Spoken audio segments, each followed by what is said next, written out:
For a heartbeat, it is alive. A single dinosaur leg bone, buried deep inside a powerful predator's body, glistens red with fresh blood. Muscles clamp around it like living armor. Tendons stretch and snap with every stride.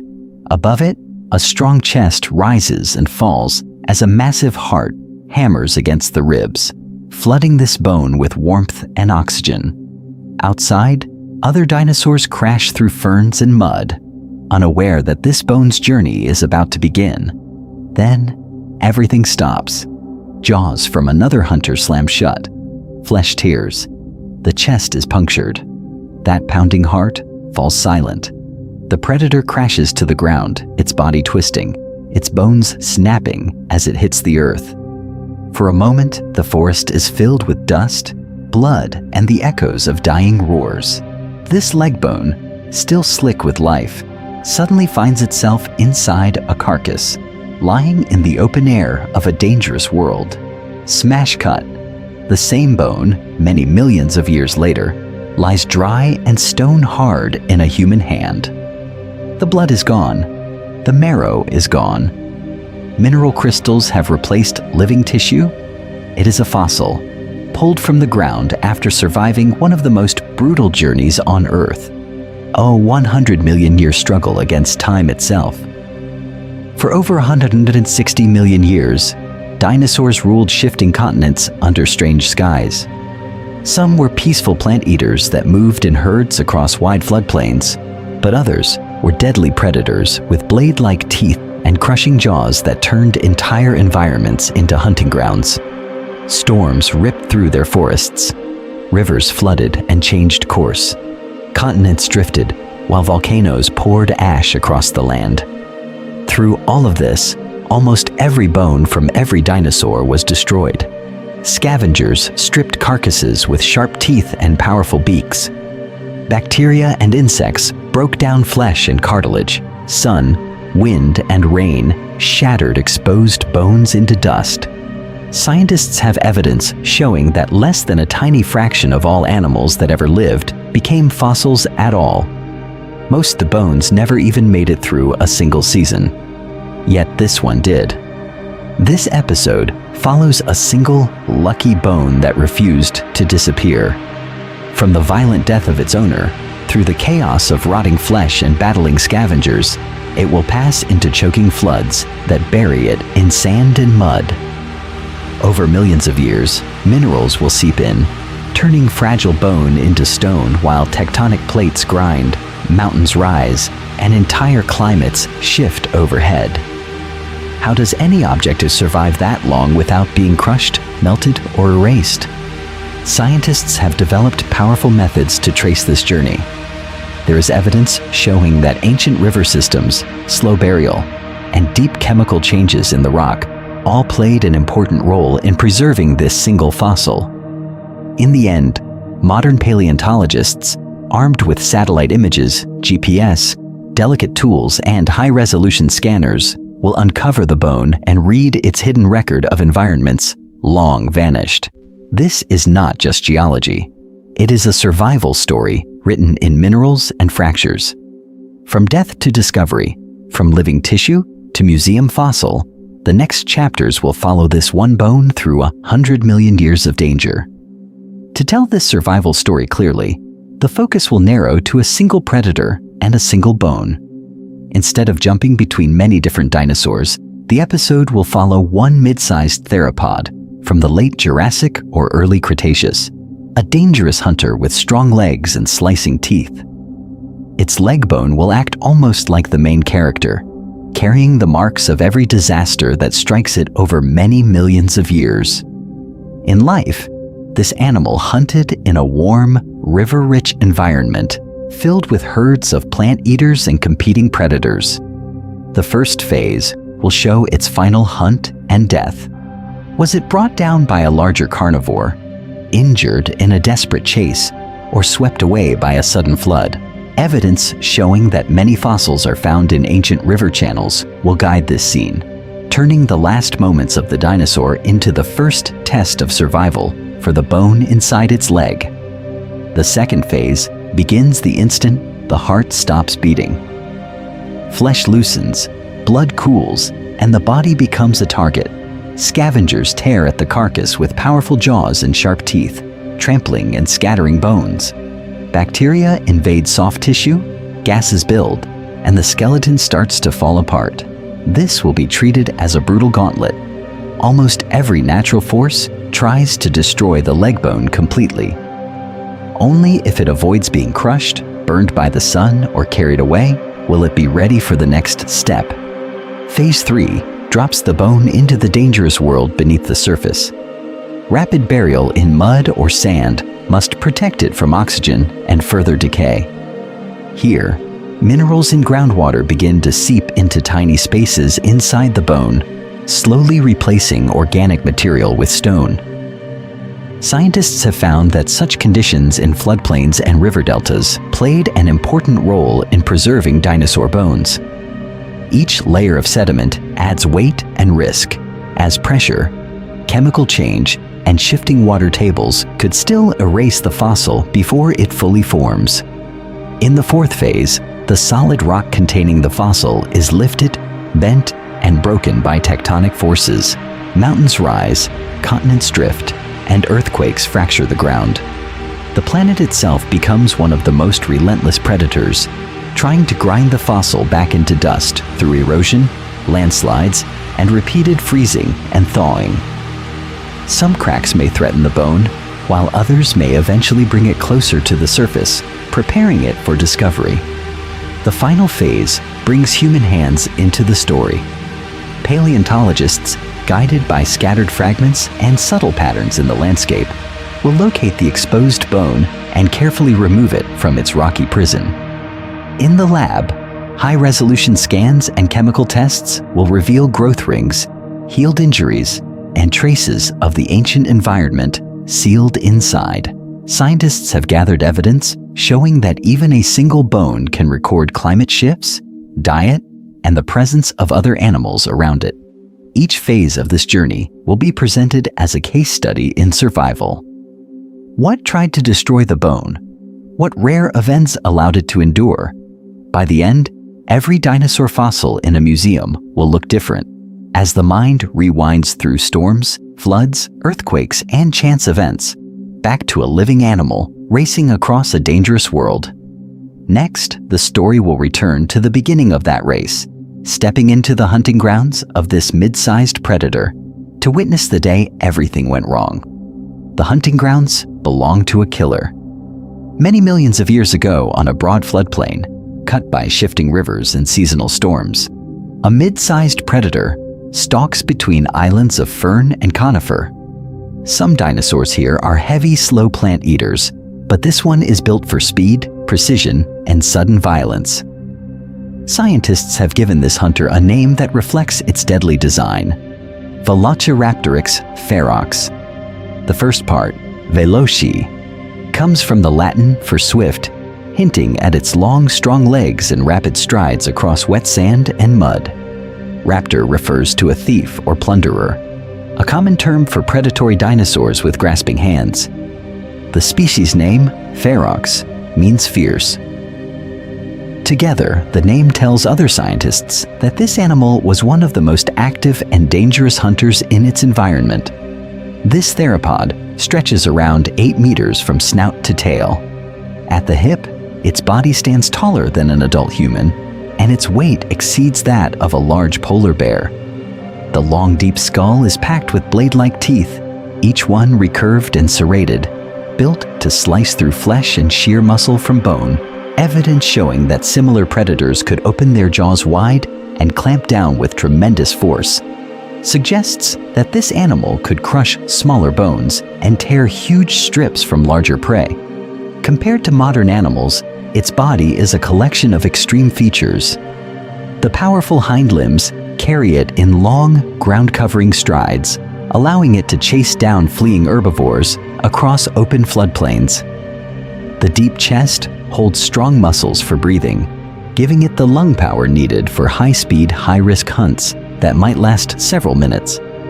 In this dangerous world, a short burst of speed could mean the difference between a successful kill and a deadly counterattack. The skull of Velociraptorix ferox is one of its most remarkable weapons. Large openings in the skull reduce weight while leaving strong struts of bone to resist twisting forces during a struggle. The neck muscles attach to these bones in thick bands, so each bite is driven not only by the jaws, but by the entire front of the body. When the head strikes, the whole animal follows. Its arms, though shorter than its legs, end in grasping claws that can rake and hold. These claws help pull prey closer, while the teeth do their work. The tail is stiffened by interlocking bones, acting as a dynamic counterbalance that keeps the body stable when turning at speed. Every part of this dinosaur has a role in the hunt.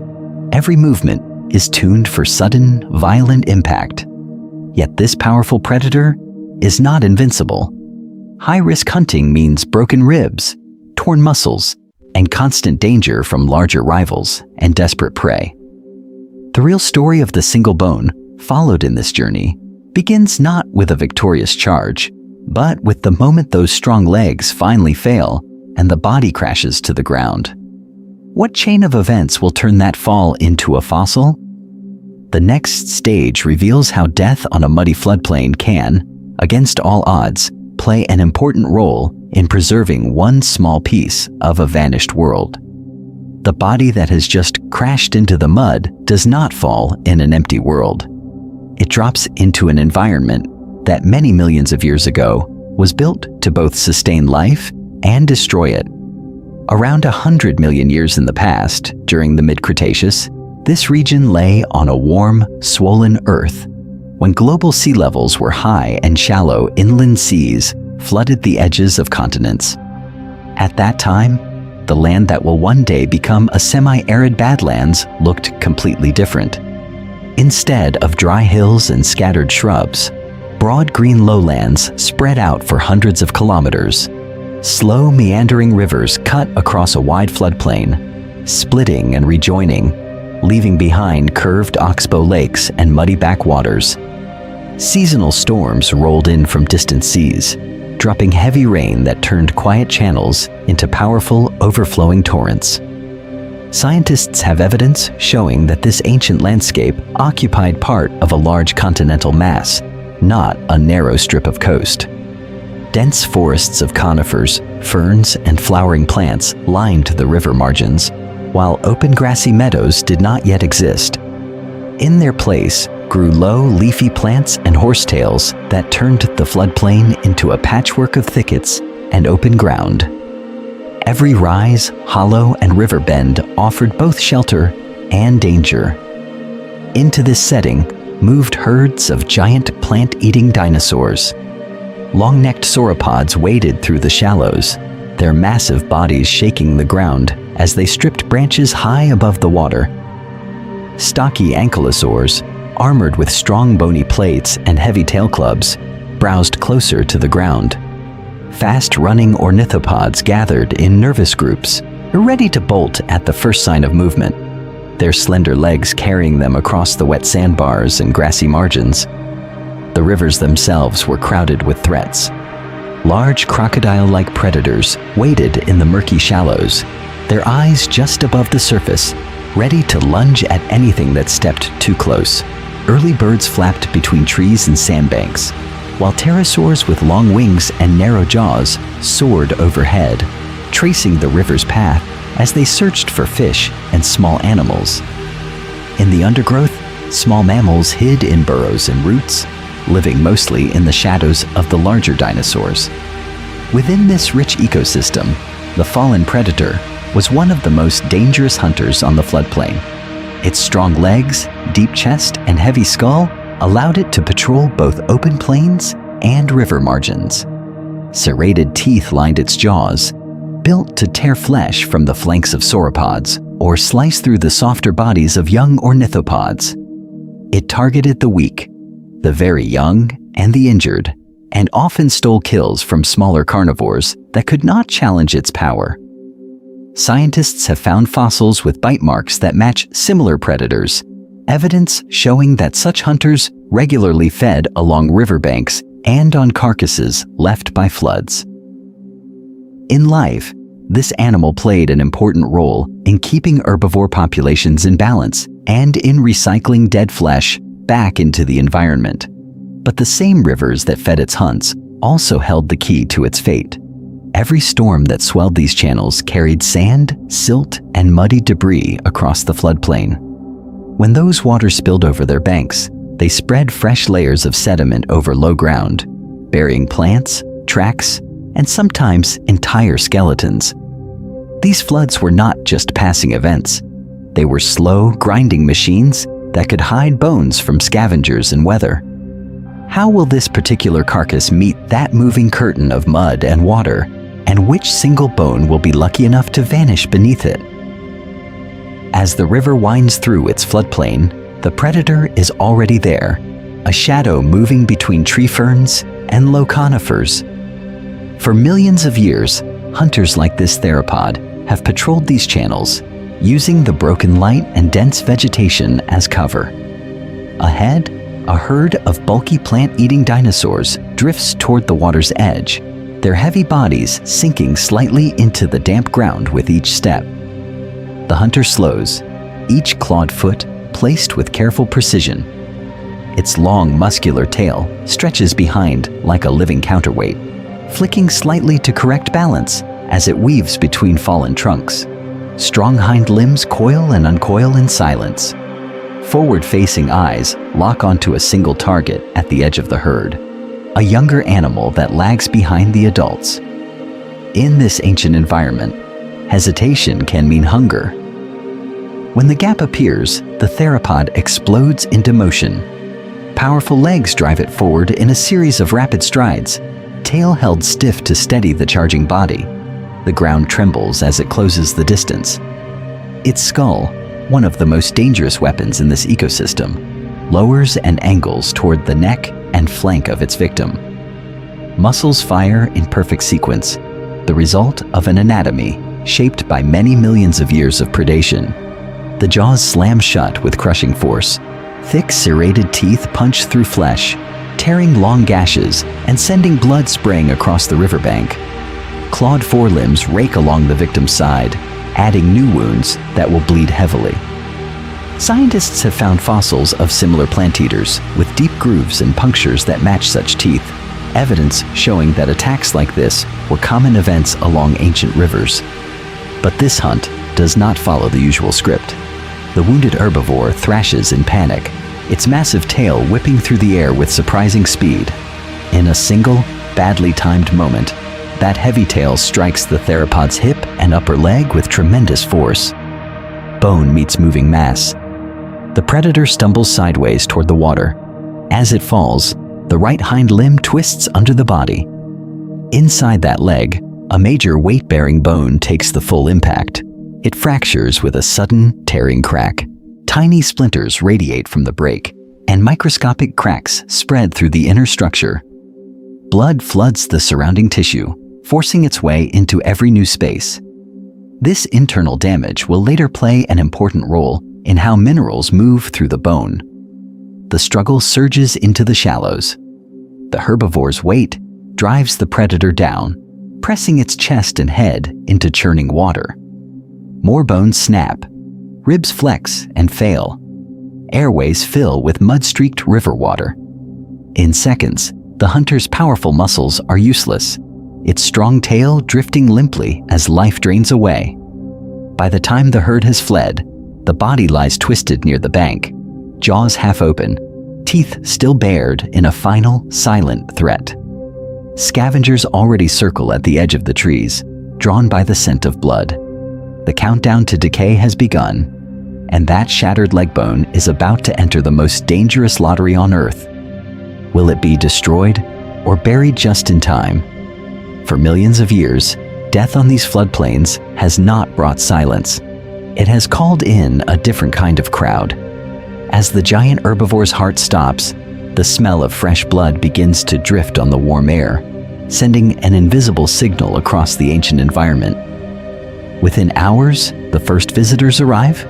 Small feathered theropods slip from the tree line, eyes bright, teeth ready to tear. They dart in and out around the carcass, ripping at the softer tissues of the belly and face. From the river, a pair of strong-jawed crocodiles haul themselves onto the bank, clamping down on dangling entrails and twisting with powerful rolls. Overhead, carrion-eating pterosaurs spiral lower, then land with awkward grace, stabbing their beaks into exposed organs. Muscles, tongue, eyes, and gut are stripped away with astonishing speed. This violent feeding frenzy is only the beginning. As the larger scavengers move off, the invisible destroyers take control. Bacteria already living inside the dinosaur's body bloom in the sudden warmth and abundance, invading every organ. Fungi spread through moist tissues, sending out delicate threads that break down cells. Gases build up in the abdomen, swelling the carcass until the skin stretches tight, then splits. The body bloats, ruptures, and slowly collapses as microbes digest it from the inside out. Over days to weeks, the scene changes again. Ligaments rot, joints loosen, and the skeleton begins to fall apart. Each returning scavenger helps scatter the remains. A crocodile drags a forelimb back toward the water, leaving deep grooves in the mud. A large theropod grips the tail, shakes it, and snaps vertebrae apart. Heavy feet crush ribs and crack smaller bones. Bitten ends show rough, broken surfaces where strong teeth have sheared through. Scientists have found similar damage in real fossils, with clear evidence showing that ancient carcasses were torn apart in just this way. As bones are pulled away from the main body, many are left exposed on open ground. Sunlight bakes them by day, while cool nights bring sharp temperature drops. Without rapid burial, this constant expansion and contraction creates tiny fractures. UV radiation weakens the outer surface, rainwater seeps in, and chemical reactions slowly dissolve minerals. Over seasons and years, even large bones can crumble to powder. This is why an estimated 0.2001% or less of all animals that ever lived become fossils at all. Almost everything is erased. Back at the riverbank, the leg bone that began this story has already suffered. Much of its surrounding flesh is gone. The ends are gnawed, the surface is cracked, and it lies partly in the sun, partly in damp sand. It is one of the most vulnerable objects in this landscape. In this state, it could still be shattered by trampling, dissolved by groundwater, or ground away by shifting sediments. Its fate has shifted from the jaws of predators to the slow, relentless forces of decay. At this moment, its survival depends on a single factor that played an important role in many fossil sites: what the river does next. Will the next flood destroy it completely, or bury it just deep enough to begin a very different journey, one that might last for many millions of years? A few quiet hours pass, and then the river's answer arrives. Far upstream, dark clouds have gathered, and a violent storm begins to remake the landscape that killed this predator. Thunder rolls across the floodplain as sheets of rain hammer the distant hills. Gentle streams swell into brown, racing channels. Small side creeks join together, feeding a powerful surge of water into the main river. What was calm and shallow becomes a churning, dangerous torrent, loaded with mud, sand, and broken fragments of plants torn from the banks. For millions of years, such sudden floods have reshaped river systems and decided which bones survive. When the flood crest reaches the carcass, the transformation is brutal. Water slams into the half-buried body, lifting it, twisting it, and rolling lighter bones away like leaves. Ribs snap and scatter. Toes and tail vertebrae are ripped free and carried downstream. The heavy torso lurches, flips, and then settles again, while the fractured leg bone is shoved into a slightly deeper pocket on the riverbed, wedged between small channels where the current briefly slows. In that low spot, the water does something unexpected. Instead of stripping material away, it begins to drop it. Clouds of fine silt, sand, and clay swirl and then settle, falling into every gap in the skeleton. Grain by grain, they pack around the leg bone, filling cracks, coating exposed surfaces, and building a protective blanket. Scientists have evidence showing that this kind of rapid burial was one of the most important steps in the creation of many dinosaur fossils. Within hours, the bone is no longer lying in open water. A thin layer of sediment covers it, dulling the sharp edges and cutting off most of the oxygen that surface bacteria need. Over the next days and weeks, each new pulse of muddy water adds another sheet of sand or silt. Temperature swings soften, the riverbed becomes more stable, and only the strongest scavengers can reach the deeper layers. Many smaller bones are lost, but this single piece is being locked away. This quick entombment matters. Without it, cracks would widen as the bone dried and re-wetted. Minerals would dissolve from its surface, and constant abrasion would grind it down. With burial, decay slows just enough for chemistry to take over. Mineral-rich water begins to seep through the sediment, carrying dissolved elements that will, over many millions of years, slowly replace the original bone tissue with stone. By the time the flood season ends, the leg bone is invisible beneath the riverbed. It lies among wood fragments, shells, and shredded plant matter, part of a jumbled layer that records a single violent storm. From the surface, there is no sign of a predator's powerful limb, only quiet mud. But deep within that mud, a buried time capsule is forming, and the next chapter of its transformation will depend on forces far larger than any flood. What happens when the entire landscape begins to change? When the floodwaters finally drain away, the danger for the buried leg bone does not end. It simply changes form. The violent storm has hidden it from scavengers, but it has also delivered the first ingredient in a far slower and more dangerous process: mineral-rich water. Deep within the quiet mud, tiny spaces still run through the dinosaur's bones. These pores once carried blood and marrow, but over many millions of years, they become channels for something very different. Groundwater seeps through the sediment, carrying dissolved silica, calcite, iron, and other minerals. With each slow pulse, this water threads into microscopic cracks and hollow spaces, leaving behind thin films of crystal that begin to reinforce the fragile structure from the inside. This gradual invasion is known as permineralization, and it is one of the most important ways that bones become fossils. As bacteria continue to break down the last traces of organic tissue, the empty spaces are slowly filled or lined with new minerals. The bone does not turn to stone in a single moment. It is infiltrated, coated, and strengthened grain by grain, as if the original framework is being carefully injected with rock. Over thousands, then millions of years, the original bone tissue itself can be replaced.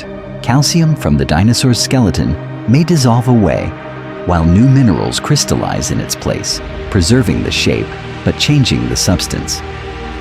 Flexible, living material is traded for dense, stone-like replicas. The result is a powerful copy of the original anatomy, strong enough to survive crushing pressure and deep burial, yet still holding the ghost of blood vessels, growth rings, and internal patterns. But this phase is also one of the most dangerous. If the groundwater is too acidic, it can dissolve the bone faster than minerals can protect it, erasing the skeleton completely. Shifting sediments above can compact unevenly, bending or snapping partly mineralized bones. Chemical reactions between different layers may weaken the structure, leaving it brittle and ready to shatter before fossilization is complete. Scientists have found entire bone beds where only faint stains of iron remain, evidence showing that the original bones were destroyed before they could fully turn to stone. The violent end of the dinosaur's life still shapes this hidden chemistry. Fracture lines from the final impact, bite marks from powerful teeth, and splintered ends from the fall all create extra pathways for mineral-rich water. Some cracks become highways for silica, forming bright veins that will later stand out when the fossil is cut. Others stay empty, leaving delicate gaps that reveal how the bone broke in its last moments. In this way, Trauma plays an important role in what is preserved. A clean, unbroken bone may fossilize differently from one that was shattered in a predator's attack. Which one offers more information to future scientists? That depends on how minerals choose to flow. All of this takes time on a scale that is difficult to imagine. Layer after layer of crystal builds up so slowly that an entire human history would pass in the time it takes for a few millimeters of new mineral to form. Over tens of thousands, then tens of millions of years, the buried limb crosses a boundary. It stops behaving like bone and starts behaving like rock. Yet its shape, its internal chambers, even microscopic traces of its original structure remain locked inside, waiting for the next set of geologic forces that will decide whether this stone ghost stays buried or begins the long journey back toward the surface. Locked in its new stone shell, the fossilized leg lies still, but the world above it refuses to stay quiet. For millions of years, the floodplain that first buried the bone remains a restless, living landscape. Some seasons bring gentle, muddy water that creeps over the banks. Others unleash powerful floods that tear at the ground, rip up channels, and spread fresh layers of sand and silt across the plain. Over thousands, then hundreds of thousands of years, the river shifts course again and again. One channel abandons its path and leaves behind a crescent-shaped oxbow lake. Another cuts straight through older deposits, carving down, then filling in the trench with new sediment. Each high-water event drops another thin blanket of mud or sand above the buried dinosaur, slowly raising the land surface grain by grain. What began as a shallow grave becomes part of a deepening pile. These repeated burial events stack into distinct sedimentary layers. A coarse, pale band of sand marks an ancient, fast-flowing channel. A darker, finer band of mud records a quiet pond or swamp.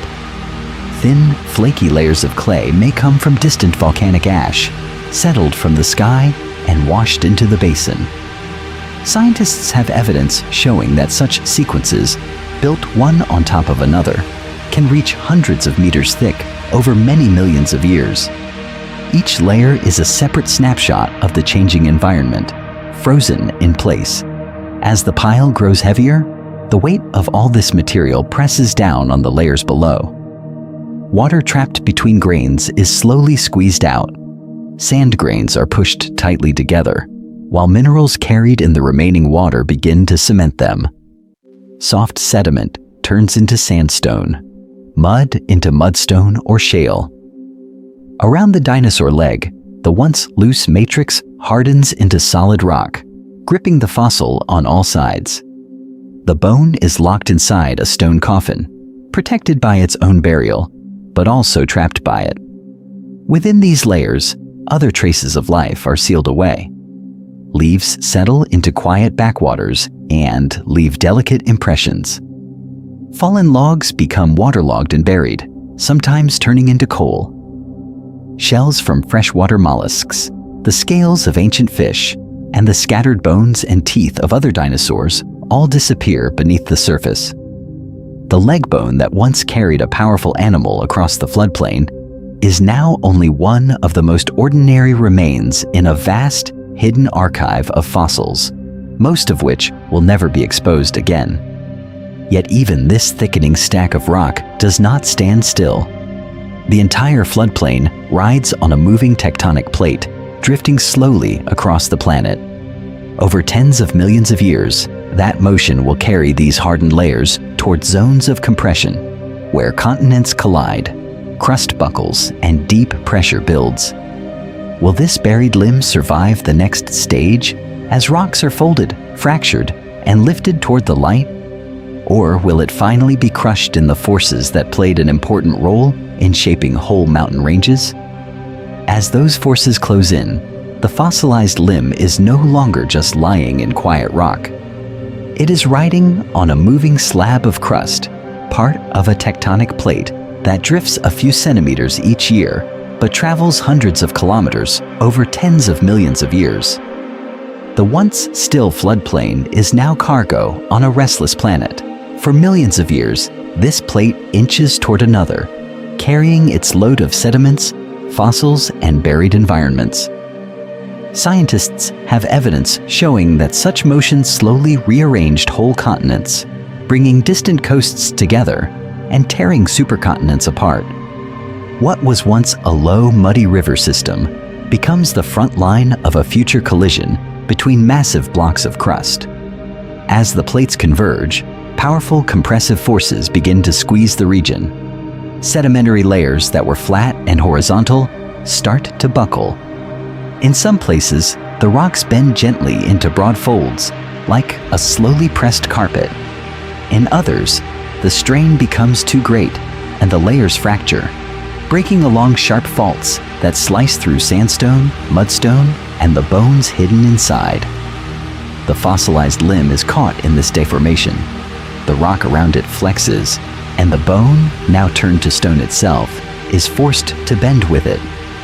In some cross-sections, scientists have found fossils stretched, warped, or even sheared in half along fault planes. Clear evidence showing that tectonic stress can partly destroy what burial once protected. A slight change in angle or position can mean survival for one bone and total loss for another just a few centimeters away. As convergence continues, the entire region is shoved upward. A new mountain belt begins to rise, pushed from below by the slow but relentless impact of colliding plates. The old floodplain strata are no longer deep and flat. They are tilted, stacked, and thrust toward the surface in overlapping slices. The dinosaur's limb, once horizontal, may now stand at a steep angle, locked in a slab that is being lifted skyward. But rising toward the surface is not always a rescue. At the same time, parts of the plate are forced downward, to greater depths where heat and pressure increase. If the fossil's host rock is dragged too deep, it can enter the realm of metamorphism, where minerals recrystallize and original textures are erased. Under those conditions, the delicate internal structure of bone can be completely destroyed. The fossil must remain in a narrow window, not too shallow to be stripped away by erosion, not too deep to be cooked into new rock.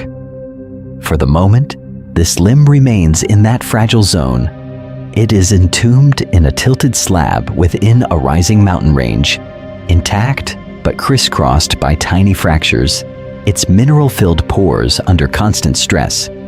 It has survived burial, lithification, and the crushing grip of plate collision.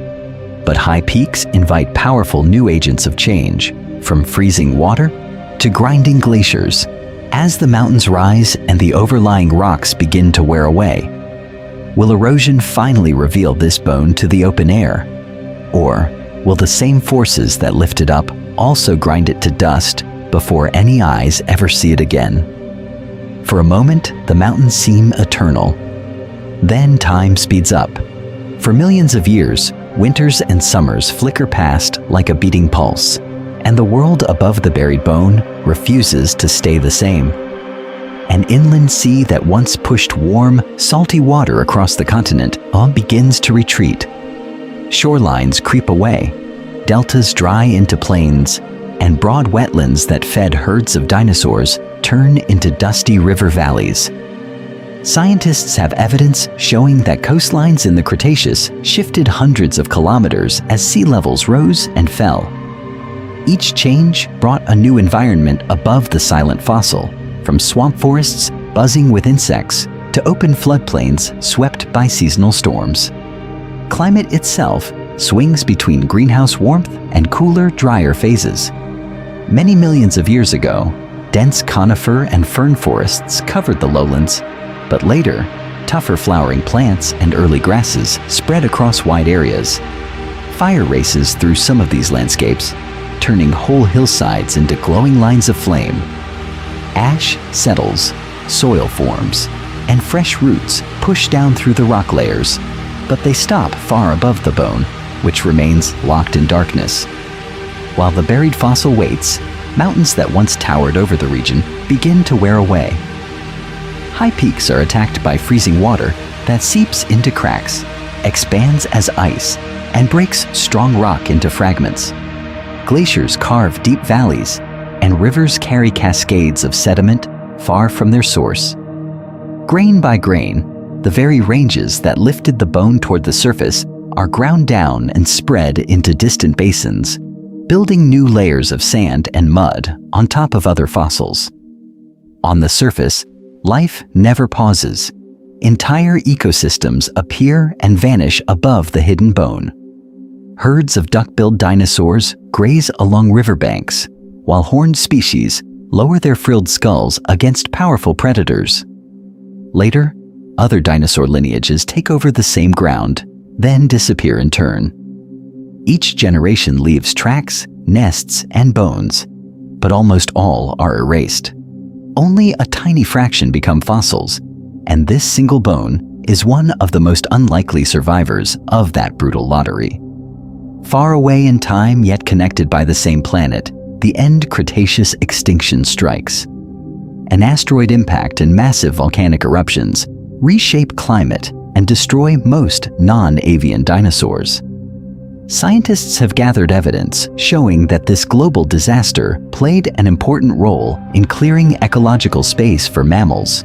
While those early mammals begin to rise, evolving new forms in forests and grasslands, the bone remains unchanged, except for slow geological stresses that bend and crack the surrounding rock. Human ancestors do not yet exist. Entire ice ages come and go. Forests grow and burn, prairies spread and vanish, and new predators with sharp teeth and strong jaws hunt across the same valleys once ruled by dinosaurs. How many complete worlds have lived and died above this one silent bone, waiting for the exact right combination of erosion, chance, and human curiosity to bring it back to light? The answer will depend on what happens as the last protective layers of rock are finally stripped away. Erosion is the planet's most relentless excavator, and at the same time, one of the most efficient destroyers of fossils ever to exist. For millions of years, the same forces that grind down mountain ranges also attack the quiet rock tomb around this single dinosaur bone. Rain falls, wind scours, frost bites into cracks, and rivers carve channels through ancient layers. Each drop, each gust, each grain of sand removes a little more of the past. Scientists have long understood that this slow wearing down is both threat and opportunity. As overlying layers are stripped away grain by grain, the rock containing the fossil is slowly brought closer to the surface. Entire hills are lowered by meters, then tens of meters, as tiny particles are carried off to distant deltas and seas. What was once buried beneath thousands of meters of sediment is lifted and unroofed, not by sudden violence, but by endless repetition. The environment above the fossil changes again and again as erosion reshapes the land. A flat coastal plain becomes a rolling upland. Later, a deep valley cuts through, exposing bands of rock that formed many millions of years ago. With every new river course and every shifting slope, different parts of the ancient burial ground are revealed. There is evidence showing that some of the richest dinosaur bone beds on Earth formed this way, as erosion slowly intersected the exact layers where carcasses once settled in mud and sand. But this journey toward daylight is dangerous. Once the fossil's rock layer lies only a few meters below the surface, protection begins to fail. Water starts to seep down more easily, carrying dissolved chemicals that weaken the stone. Freeze-thaw cycles wedge open hairline fractures, turning solid rock into a loose, crumbling shell. A single powerful storm can shift a stream just enough that it begins to cut directly into the layer holding the bone. At this final stage, the risk is greatest. One season of intense frost might shatter the fossil into fragments too small to recognize. A brief pulse of acidic groundwater could eat away its mineral structure. A new channel, only a few meters wide, might capture the bone, roll it downstream, and grind it to powder between other stones. Most fossils that reach this near-surface zone are erased in exactly these ways, long before any human eyes can find them. For this particular bone to survive into the age of scientists and excavation will require extraordinary timing and luck. The rock must be lifted close enough to be exposed, but not long enough to be destroyed. The surface above must be harsh and windswept, yet just stable enough to delay complete weathering. In many regions, erosion has played an important role in creating famous fossil sites, while silently destroying countless others that will never be known. Picture a barren landscape under a hard, pale sky, low ridges of stripped rock, scattered stones, and almost no vegetation. Only a few meters below, a narrow band of reddish sediment holds the dinosaur bone intact inside its rocky mold. After more than 100 million years of darkness, it is now only a thin veil of weathered stone away from its first sunlight, and from whatever fate the next storm brings. The next change begins quietly. A single storm sweeps across the barren ridges, and for the first time in more than 100 million years, water starts to carve directly toward the hidden bone. For millions of years, the fossil has rested in darkness, but seasonal rains are about to cut a narrow window from deep time straight to the surface. Thin sheets of muddy water rush down the slope, following tiny weaknesses in the rock. Each storm bites a little deeper, scraping away grains of sand and silt from the soft, sedimentary layers. Over several wet seasons, a shallow groove becomes a small gully, its sides steepening into a fragile cliff face only a few meters high. By chance, this new scar in the landscape slices straight through the band of reddish sediment that holds the fossilized leg bone. One day, after a night of heavy rain, the gully wall reaches a critical point. The damp rock expands, tiny fractures link together, and a thin slice of the cliff quietly breaks free. It falls, shatters in the water below, and leaves behind a fresh, sharp surface. Right through the center of that new face, an oval cross-section appears, stone that is not quite like the stone around it. The fossilized bone stands out in subtle ways. Its color is slightly different, a muted brown or gray against the paler matrix, with a denser, more solid texture. Faint rings and internal patterns hint at the original structure of living tissue, frozen in mineral form. This is one of the most delicate moments in the entire journey. For the first time since the dinosaur died, its bones touch open air. Exposure, however, is both revelation and attack. From the very first hours, weathering begins its work. Moisture seeps into microscopic cracks, carrying dissolved salts into the fossil. As the surface dries, those salts crystallize and expand, prying the mineralized bone apart from the inside. Day and night, the rock warms and cools, expanding in the heat and contracting in the cold. Over only a few years or decades, these powerful but invisible stresses can turn a solid fossil into a crumbling shell. Scientists have evidence showing that many fossils are destroyed in this short, final stage, erased almost as soon as they appear. At this point, the bone is exposed, but still anonymous. No human eyes have seen it. A single rockfall, another storm, or a harsh freeze could break it into unrecognizable fragments, scattering the last physical trace of this dinosaur back into the sediment. For the bone to complete its unlikely journey, something else must happen. Someone must walk this lonely gully at exactly the right time, in exactly the right light, and recognize that this odd oval in the cliff is not just ordinary rock, but the remains of a deadly dinosaur that lived many millions of years ago.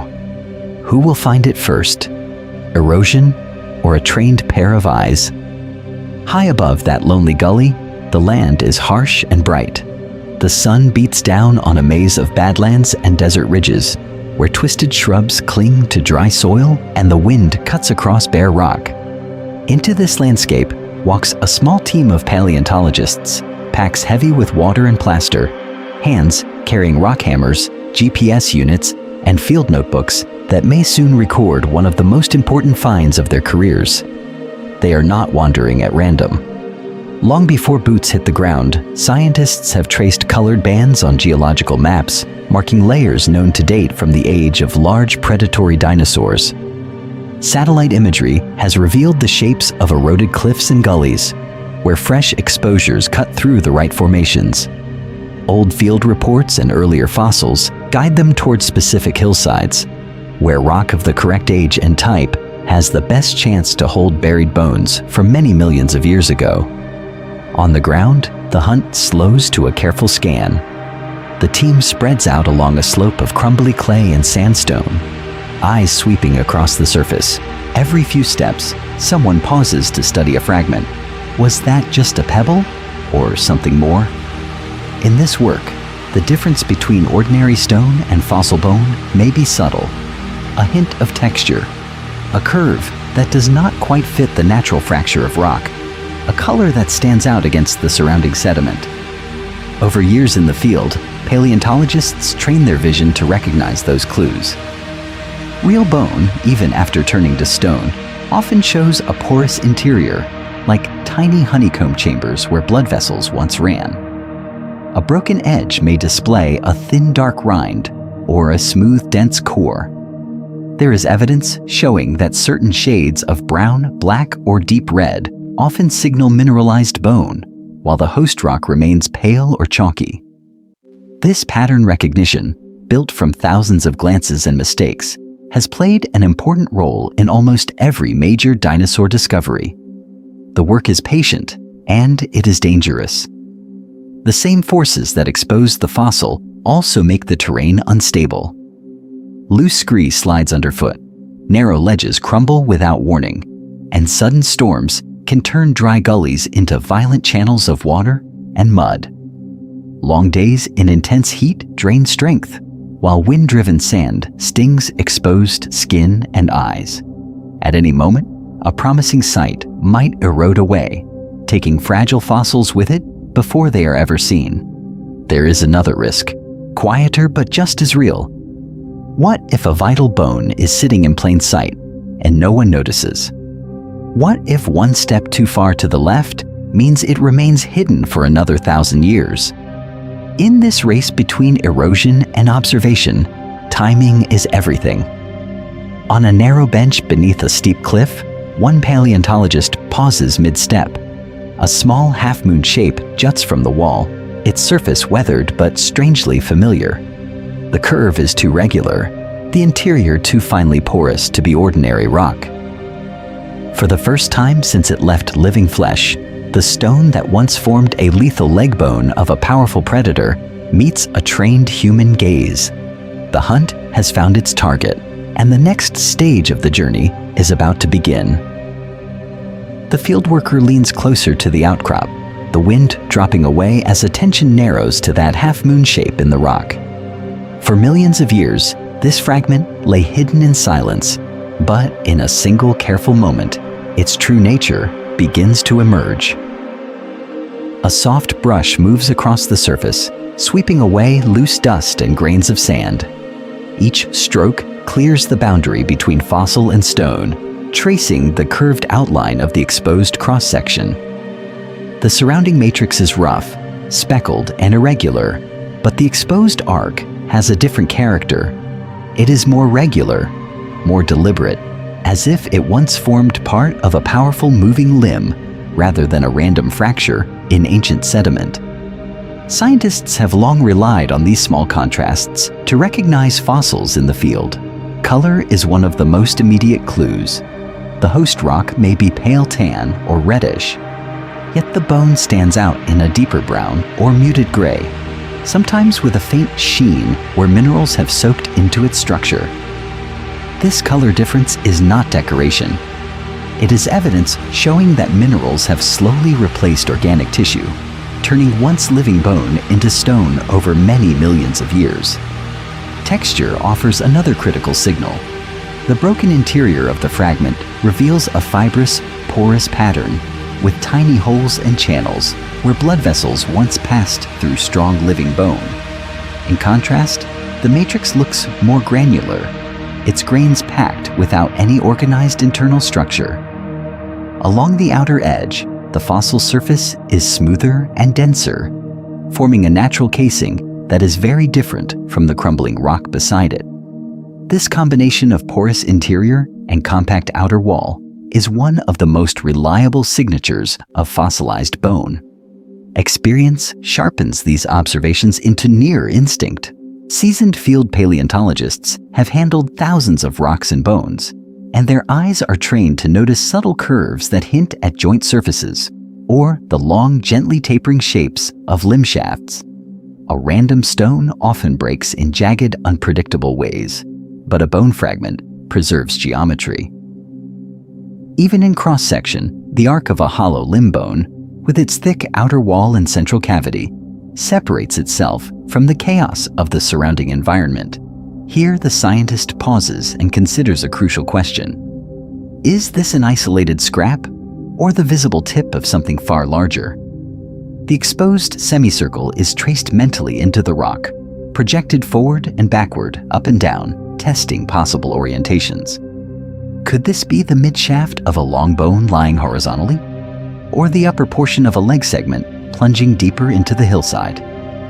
This is the pattern interrupt in the quiet routine of fieldwork, a small shape that might rewrite an entire landscape. The thickness of the wall, the scale of the curve, and the density of the mineralized tissue all point in the same direction. This is not a rib or a small vertebra.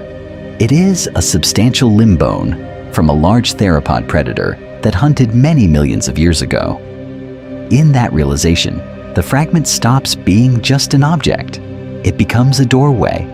Careful excavation might reveal not only the full length of this deadly leg, but also traces of muscle attachments, bite marks from rival hunters, and clues about the ancient floodplain that buried it. The next steps will turn a single exposed curve into a story that stretches from a living, breathing dinosaur to the modern science that brought its bones back to light. The exposed curve of bone is only the beginning, but it instantly changes the landscape around it. The quiet rock slope becomes a crime scene from many millions of years ago, and every move from this moment on must be controlled, measured, and deliberate. The team starts by drawing an invisible boundary around the killer's leg. Flags, paint, and string mark out a broad perimeter, leaving a generous collar of untouched rock around the visible fragment. This buffer is not wasted effort, it is armor. By staying well away from the fossil at first, the scientists protect it from accidental blows as they work their way inward and downward, carving a safe island of sediment around one of the most dangerous predators that ever walked. Outside that perimeter, the work is almost brutal. Shovels bite into the loose overburden, tossing sand and gravel that have nothing more to tell about this dinosaur's life. Picks and larger rock hammers break apart thick slabs, peeling back the layers that the environment has stacked over millions of years. Dust rises, boots scrape, and the hillside slowly retreats. But the center, where the leg bone lies, remains untouched, wrapped in its protective halo of stone. As the rock surface drops closer to the fossil layer, the tools grow smaller and the pace changes. Heavy swings give way to controlled taps of rock hammers and chisels. Each strike aimed to split the matrix along natural cracks rather than across the hidden bone. The sound shifts from dull thuds to sharp clicks. Then, when the first full curve of the leg begins to emerge, the most delicate instruments take over. Dental picks, fine awls, and soft brushes. Grain by grain, the surrounding sediment is teased away until the bone seems to float in its pedestal of rock. The danger increases with every millimeter removed. One careless blow could shatter the fossil into fragments that can never be fully repaired. A hidden fracture line inside the bone might cause it to break under its own weight if too much support is removed too quickly. Above, ledges loosened by earlier digging can suddenly collapse, sending rocks crashing down that could bury tens of millions of years of evidence in a single instant. Excavating a predator's leg is not just careful work, it is controlled risk. To guard against loss, the team documents everything. Photographs capture the bone at each stage, From the first glimpse to near-complete exposure, field sketches show the position of the leg relative to the surrounding layers, and GPS coordinates lock this exact spot into global maps. Notes describe the color and texture of the rock, the sequence of sediment beds, and any nearby fossils, such as plant fragments or scattered vertebrae. Scientists have evidence showing that this contextual record will later play an important role in reconstructing the ancient floodplain, the climate, and even the behavior of the dinosaur that left this powerful limb behind. By the end of this phase, the leg is fully outlined, standing on a raised pedestal of rock with a protective moat cut around it. The bone is still locked in stone, but it is isolated, supported, and mapped in 3 dimensions. The next step will decide whether it survives the journey out of this harsh landscape, wrapping this deadly relic in a hard shell of plaster and burlap. But how do scientists turn a fragile, half-stone bone into a package strong enough to cross deserts, roads, and time itself? For millions of years, powerful predators ruled ancient floodplains, crushing bones and tearing flesh with strong teeth. Now, in a silent desert of rock and wind, one of the most dangerous survivors of that age is about to receive armor of its own. Before any plaster touches stone, the exposed fossil and the rock around it must be gently shielded. The leg bone and its pedestal are first covered with damp tissue or soft paper, pressed carefully into every groove. In some sites, thin sheets of aluminum foil are used instead, wrapped like metal skin over the ancient surface. This barrier keeps wet plaster from bonding directly to the fossil, preventing it from pulling on fragile edges or filling tiny cracks that scientists later need to study. Around the quarry, buckets of plaster powder are opened and mixed with water until the slurry reaches a thick, creamy consistency. Strips of burlap or strong cloth are pushed into the mixture, soaking up the plaster until they are heavy and flexible. One by one, these dripping bands are lifted out and laid across the protected pedestal, crossing and overlapping like the fibers of a shell. As more layers are added, the soft wrapping turns into a rigid casing that will harden into stone-like armor in a matter of minutes. The surface of this jacket records the shape of the ground and the position of the bone beneath it. Scientists have evidence showing that careful jacketing like this has saved countless fossils from breaking apart during transport. Once the top shell is firm, the team begins the most delicate phase, undercutting the pedestal. Using chisels and rock saws, they carve away the supporting rock below, leaving narrow pillars until only a thin connection remains. Then, with coordinated effort, the entire block is rocked, freed, and slowly flipped over. For a brief moment, the dinosaur bone that lay buried for many millions of years hangs suspended between earth and sky. On the newly exposed underside, more tissue or foil is applied, and a second plaster jacket is built, sealing the block from below. When the plaster sets, the fossil is completely enclosed, a protective cocoon of stone inside stone. But this security comes with a cost. Large jackets can weigh hundreds of kilograms. In remote badlands and steep canyons, they must be dragged on sleds, carried by hand on makeshift stretchers, or winched up cliffs. In some regions, mules haul the white bundles along narrow trails. In others, helicopters lift them out like strange, chalk-colored cargo. By the end of the day, the deadly leg of a predator is no longer a bare relic in the sun.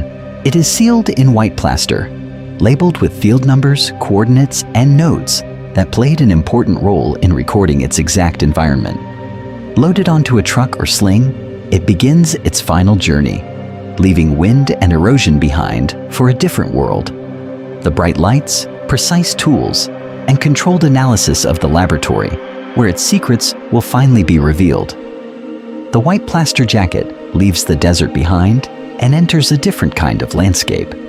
Quiet corridors, climate control, and rows of cabinets filled with fossils from many millions of years ago. In a museum or university lab, this rough, mud-stained package is treated almost like a rare manuscript. It is weighed, measured, photographed, and given a permanent specimen number that links it to field notes, maps, and future research. This careful cataloging is not just paperwork. It creates a permanent identity for the bone inside, tying its journey from the ancient environment to every observation that will follow. Technicians record who collected it, from which rock layer, and beside what other dinosaurs or plants. All of this evidence showing that context played an important role in understanding how this predator lived and died. Then the jacket waits, sometimes for months or even years, on heavy shelves until a skilled preparator is ready to begin. When that day finally comes, the mood shifts again. Under bright lab lights, the plaster shell is gently cut open with saws and knives, like a carefully planned surgery. The top is lifted away to reveal the rock pedestal inside, still gripping the hidden leg bone. Dust masks go on, microscopes swing into place, and the slow battle against the surrounding rock begins.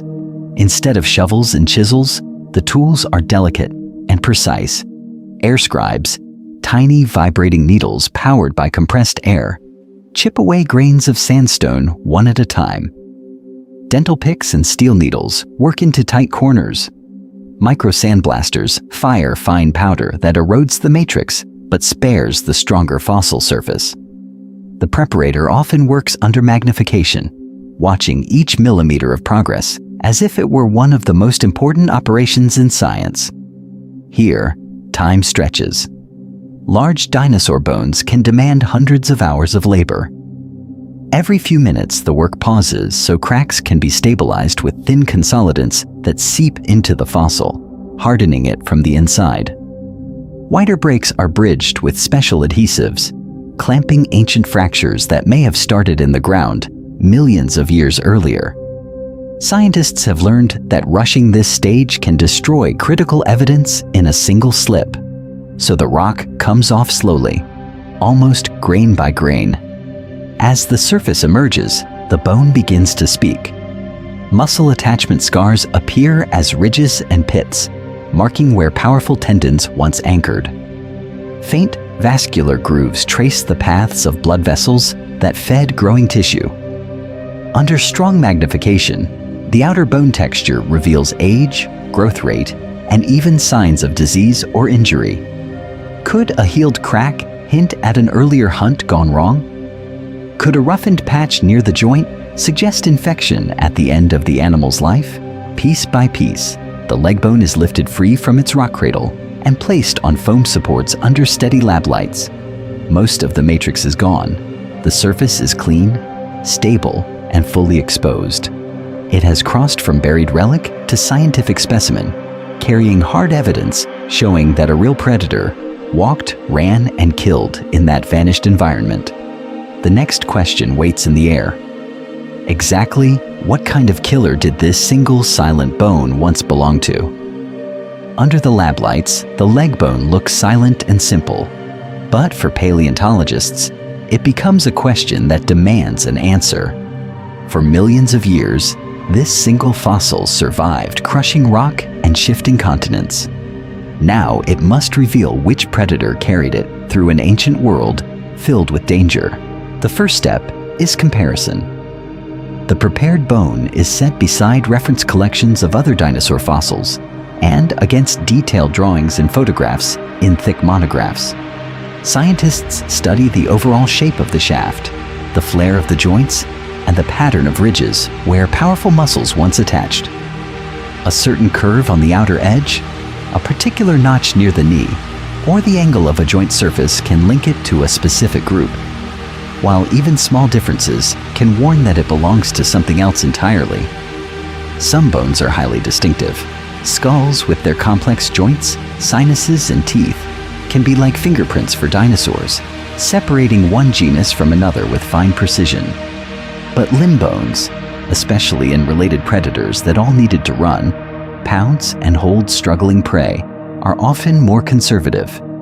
The thigh bones of two large Carcharodontosaurids, for example, may look very similar, making it difficult to say exactly which species stood over a prey animal many millions of years ago. To push beyond simple resemblance, scientists measure calipers click along the length of the bone, recording total length, midshaft circumference, and the exact width and depth of the joint surfaces. These numbers are fed into equations built from better-known skeletons, giving estimates of the animal's total mass, hip height, and stride length. When those measurements are compared with large data sets, patterns emerge that point toward a likely family, such as Tyrannosaurids, Abelisaurids, or Dromaeosaurids. Even with this evidence, identification remains cautious. If the bone matches in every major feature in proportion to a known species from the same rock formation, it might be referred to that genus, with careful notes about any minor differences. If it shares the general plan of a group but lacks clear, unique traits, it may be labeled as an indeterminate theropod, perhaps narrowed to CF, Carcharodontosauridae, or large abelisaurid, signaling that the assignment is informed but not certain. This careful language played an important role in keeping the scientific record honest. Yet even without a name carved in stone, the bone speaks.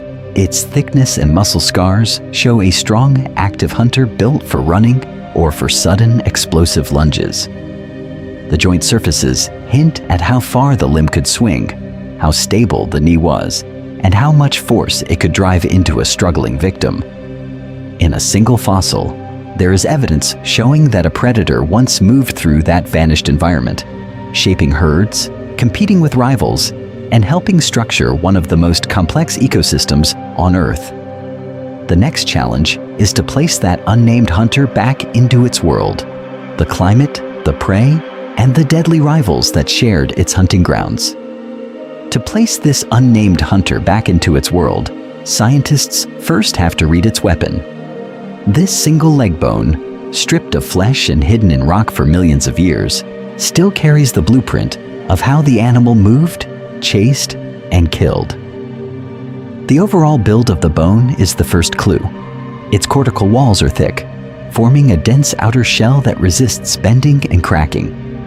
The joint surfaces at each end are broad and expanded, giving a large area to spread out forces every time the foot struck the ground. Along the shaft, strong ridges mark where major muscles once anchored. Together, these features show a limb designed not for delicate light steps, but for powerful, sustained locomotion across heavy, waterlogged floodplains. In many predatory dinosaurs, the proportions of the leg segments reveal whether they were sprinters or endurance hunters. A relatively long tibia and long, slender metatarsals often point to an animal that could reach high speeds in short bursts, similar in function to a modern cheetah. A femur that is closer in length to the lower leg, combined with thicker metatarsals, suggests a runner that could keep moving over longer distances, even while carrying a heavy body. If the metatarsals are shorter and more robust, the animal may have relied more on sudden lunges from cover, an ambush predator built to explode forward for a few deadly seconds. On this bone, one of the most important landmarks is the scar for the caudofemoralis muscle, the great tail-to-leg muscle that powered each stride. In many theropod dinosaurs, this attachment is large and sharply defined, indicating a strong muscle that pulled the leg backward with tremendous force. A deep, well-developed ridge here is evidence showing that the tail acted like a living engine, driving the hind limb in a powerful backward thrust. Each step would have been a coordinated surge, the tail flexing, the leg snapping behind, the body surging forward.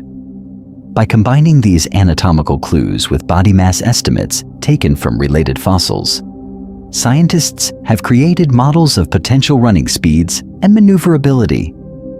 Thick joints and strong muscle scars suggest that this predator could accelerate quickly without shattering its own bones. The balance between femur, tibia, and metatarsals hints at whether it could turn sharply after fleeing prey, or had to commit to straighter, more forceful charges. In the crowded environments of ancient river systems, these differences played an important role in deciding which hunters could keep up with herds, and which specialized in surprise attacks along muddy channels.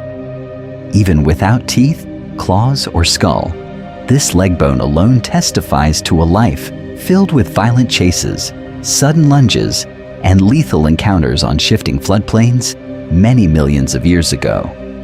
But what kind of world demanded such strength and speed, and what prey forced this hunter to perfect its deadly stride? The answer lies on the surface of the bone itself. Under raking light, the smooth shaft breaks into a landscape of ridges, pits, and scars, each one a frozen moment from a dangerous life many millions of years ago. Along one side, a faint diagonal line crosses the shaft, bordered by a slightly raised, roughened band. This is not a clean break from rock pressure. It is a healed fracture. The bone has thickened here, forming extra material where the dinosaur's body once struggled to stabilize a damaged leg. Scientists have evidence showing that such callus tissue forms when living bone knits itself back together, meaning this predator survived the injury and kept moving on a painful limb. Farther down, the surface changes again. Small, irregular pits and lumpy growths disturb the once sleek contour. To the naked eye, they look chaotic, but in the lab, paleopathology gives them order. Scientists have compared these areas to healthy fossils of the same bone, then use CT scans to peer inside without breaking the specimen. In cross-section, dense, tangled bone fibers and swollen cavities reveal infection, perhaps from a deep cut or puncture. This animal did not live in a gentle environment. Wounds from prey, rival predators, or even sharp branches could have opened the way for disease. Paleopathology, the study of injury and illness in ancient bones, depends on this kind of comparison. Healthy sections show thin, even walls and regular internal chambers. Pathological sections show thickened, warped tissue. CT images can even distinguish between damage that formed in life and cracks that formed after death. Fractures with rounded, remodeled edges tell of survival. Breaks with sharp, splintered margins point to a very different story. That story returns to the main catastrophe on this bone. Near the middle, the shaft is split by a powerful jagged fracture. The edges are angular, with no sign of smoothing or extra growth.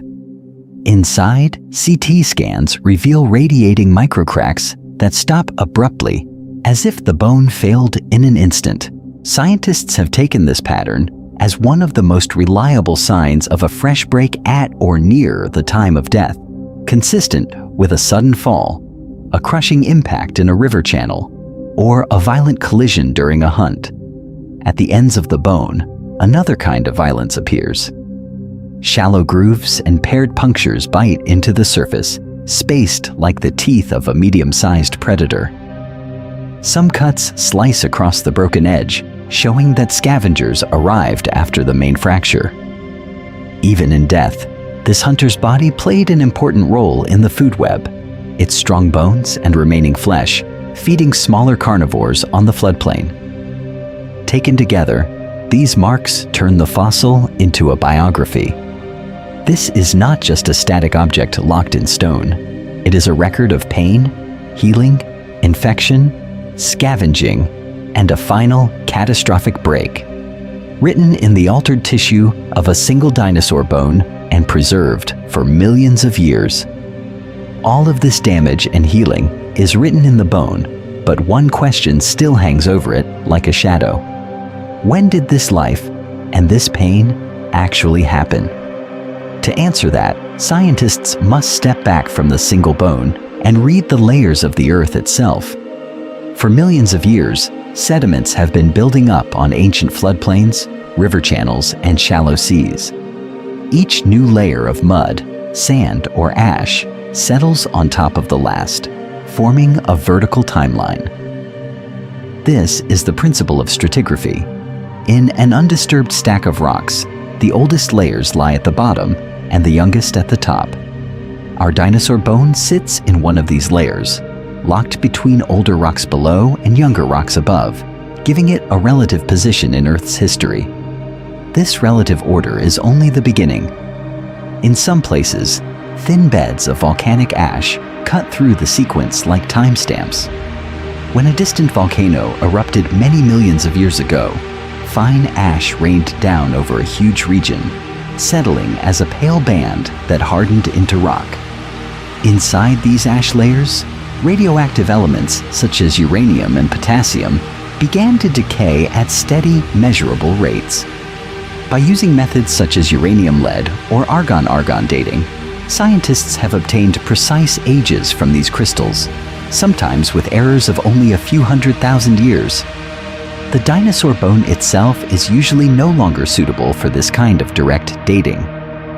Its original tissue has been replaced or filled with minerals from groundwater, breaking the original radioactive clock. However, the rock that surrounds it can still be measured. If an ash layer lies just below the fossil bed and another ash layer lies just above, the age of the bone is trapped between them. This creates a powerful bracket. The animal must have died after the lower date and before the upper date. Other tools tighten this window even further. Certain fossils of small marine creatures, or particular land dinosaurs, are known as index fossils because they lived only during short, well-dated intervals. Finding these alongside our bone provides additional evidence, showing that the layer belongs to a specific slice of time. Some rocks also preserve magnetic reversals, global flips in Earth's magnetic field that formed a distinctive pattern through the ages. Matching that pattern to the worldwide magnetic record allows scientists to cross-check their dates. Regional correlation adds another layer of certainty. If the same rock formation with the same ash beds, magnetic signals, and index fossils appears hundreds of kilometers away and has already been studied in detail, its age can be transferred with confidence. Through this network of clues, the moment of death for our dinosaur is narrowed from the vastness of deep time to a relatively small window. In this case, all lines of evidence point to a world around 100 million years ago. During the mid-Cretaceous, sea levels were high, warm shallow seas flooded continents, and powerful predatory dinosaurs with strong teeth hunted along lush river systems. This was one of the most dynamic stages in dinosaur evolution, and our single damaged bone played an important role in anchoring that vanished environment to a precise chapter in Earth's story, setting the stage for how it would finally be uncovered at the surface again. Those vanished landscapes do not return as vague paintings in a museum hall. They return grain by grain under a microscope from the rock pressed against this single dinosaur bone. In that thin rim of sediment, scientists have discovered a hidden archive of tiny fossils and minerals that lock the animal into a very specific world. Mixed among the sand are pollen grains and spores, each one shaped like a microscopic sculpture. Some come from conifer trees, others from flowering plants that were spreading across the continents many millions of years ago. There are fragments of tiny freshwater shells, algae, and delicate mineral grains that formed only under certain temperatures and water conditions. Together, these microfossils provide evidence showing that the climate was warm, humid, and strongly influenced by broad river systems that flooded and retreated with the seasons. Larger plant fossils in the same layer add another level of detail. Flattened leaves preserve their veins, giving clues to the type of forest canopy that once shaded this bone. Pieces of fossil wood, some with growth rings, show whether conditions were stable or marked by strong seasonal changes. Seeds and cone scales indicate shrubs along open floodplains or dense stands of trees near swampy wetlands. From this mix, scientists can tell if the dinosaur died in a closed forest, on a grassy-like floodplain, or at the edge of a slow, marshy channel. The animal community emerges as more bones appear around the site. Small blade-like teeth from minor carnivorous dinosaurs show that agile hunters moved through this same environment, perhaps feeding on young animals or scavenging carcasses. Heavier limb bones from plant-eating dinosaurs suggest herds crossing the floodplain, while scattered fish scales, turtle shells, and crocodile armor plates reveal rivers filled with strong aquatic predators. This collection of fossils is one of the most direct windows into the food web that surrounded the animal, whose single bone survives. Even the grains of sand themselves carry silent information. Coarse, angular grains and cross-bedded layers point to a fast-flowing river channel, powerful enough to roll bones along the bottom. Finer muds with thin, flat layering indicate a quiet overbank flood where water spread out and dropped its load gently over a dead body. Mud cracks, raindrop impressions, or tiny ripple marks can show that the bone lay beside a drying pond, exposed briefly before being buried for millions of years. From this one bone and its rocky envelope, scientists have reconstructed a dangerous landscape filled with predators, prey, shifting rivers, and sudden floods. Yet one question still hangs over this scene. How did this particular dinosaur fall, die, and enter that ancient ground in the first place? To answer that final question, scientists must do something remarkable. They must bring the bone back to life, not in flesh and blood, but in data and light. After many millions of years in darkness, this fossil enters a second existence inside machines that can see what human eyes cannot. The journey begins with CT scanning. The fossil is placed inside a powerful medical or industrial scanner, and thin beams of X-rays pass through the rock and ancient bone from many angles. The machine measures how strongly each part blocks the rays, building hundreds or thousands of cross-section images. Layered together, they reveal internal cavities, density changes, and the fine structure of the bone's interior without cutting a single fragment. Inside those gray slices, scientists have found delicate networks of blood vessel canals, hollow air spaces, and regions where the bone grew thicker to resist strain. In a predator's leg bone, for example, the outer walls may appear especially strong and dense, evidence showing that it regularly absorbed powerful forces during running or sudden turns. In some cases, healed cracks or uneven textures show where injuries once damaged the skeleton many millions of years ago. While CT captures the hidden interior, another set of tools records the outer surface in extreme detail. Technicians use laser or structured light scanners, or take hundreds of overlapping photographs for photogrammetry to map every ridge, groove, and tooth mark on the fossil.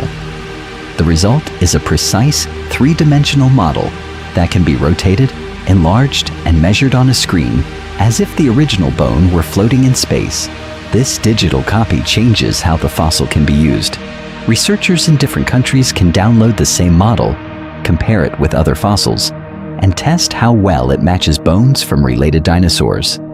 A single specimen that once sat in one drawer can suddenly be examined by dozens of specialists around the world, each asking new questions about its shape and function.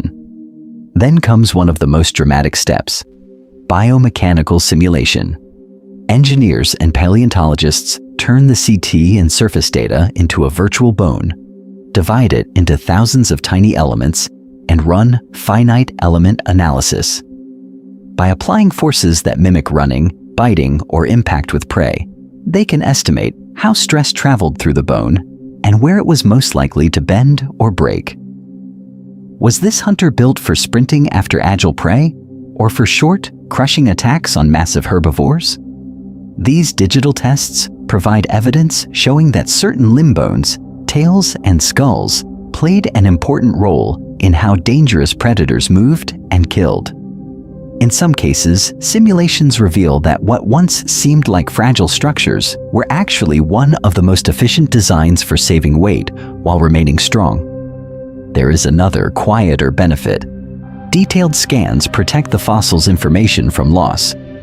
If the bone is damaged in an accident, worn by handling, or even destroyed by disaster, its internal and external shape survive as numbers in a database. Future scientists can still measure, model, and test it, long after the original stone has changed or disappeared. By this point, the bone exists in several overlapping realities. It is still a piece of stone in a storage cabinet, a physical link to a deadly animal that walked through a very different environment. It is also a cloud of digital points, a mesh of triangles, and a map of stresses and strains glowing on computer screens. Each form reveals a different layer of its dangerous past, the real fractures of its final struggles, the internal architecture that carried powerful muscles, and the hidden story of how it survived burial, fossilization, and discovery. From silent rock to living data, this single bone now speaks in multiple languages at once, preparing the way for an even deeper question. What was it actually like to be the predator that carried it? From that one silent leg bone, the predator begins to return. At first, it is only a measurement, a length and a thickness written in a notebook. Yet hidden in those numbers is the outline of an entire body.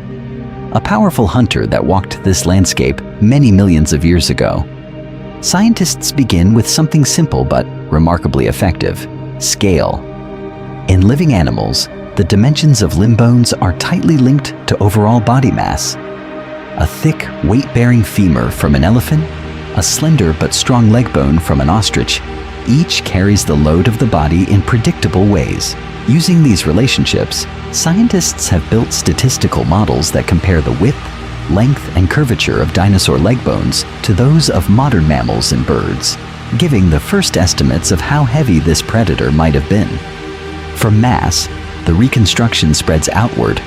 The bone is compared to more complete skeletons of related theropods whose fossils preserve nearly every part: skull, neck, ribs, hips, tail, even delicate toe bones. If the proportions match a known group, the missing pieces can be sketched in with reasonable confidence. A certain femur shape might point toward a long, low skull like Giganotosaurus, or a deeper, more muscular torso like Allosaurus. Tail length, arm size, and even the spacing of the hips are guided by these relatives, each comparison narrowing the range of likely body plans. Visually, the buildup can be imagined step by step. First, the screen holds only the original leg bone, suspended in darkness. Then, ghostly white lines extend from it, tracing a full skeleton based on those proportional rules. Vertebrae stacking into a flexible spine, ribs forming a deep chest, a skull bristling with teeth at one end, and a balancing tail at the other. This framework is still only an educated outline, but it sets the hard limits of height, length, and stance. Next comes the musculature. Along the leg bone, faint ridges and scars mark where tendons and muscles once anchored. Scientists have evidence showing that similar scars in birds and crocodiles map directly to specific muscle groups, so those patterns are projected back into the deep past. Thick thigh muscles swell around the femur, strong calf muscles wrap the lower leg, and powerful tail muscles grow along the vertebrae, all added according to known muscle maps from living relatives. Only after this do the soft tissues and outer surface appear. Was this predator wrapped in scales like Carnotaurus, or covered in feathers like a giant, deadly bird? The answer depends on its group, its age, and the environment it hunted in. Some theropods from cooler regions show clear feather impressions, while others from hotter climates preserve scaly skin. Scientists have to make cautious, informed choices, often presenting several versions, one more feathered, one more reptilian, each still bound tightly to the underlying bones.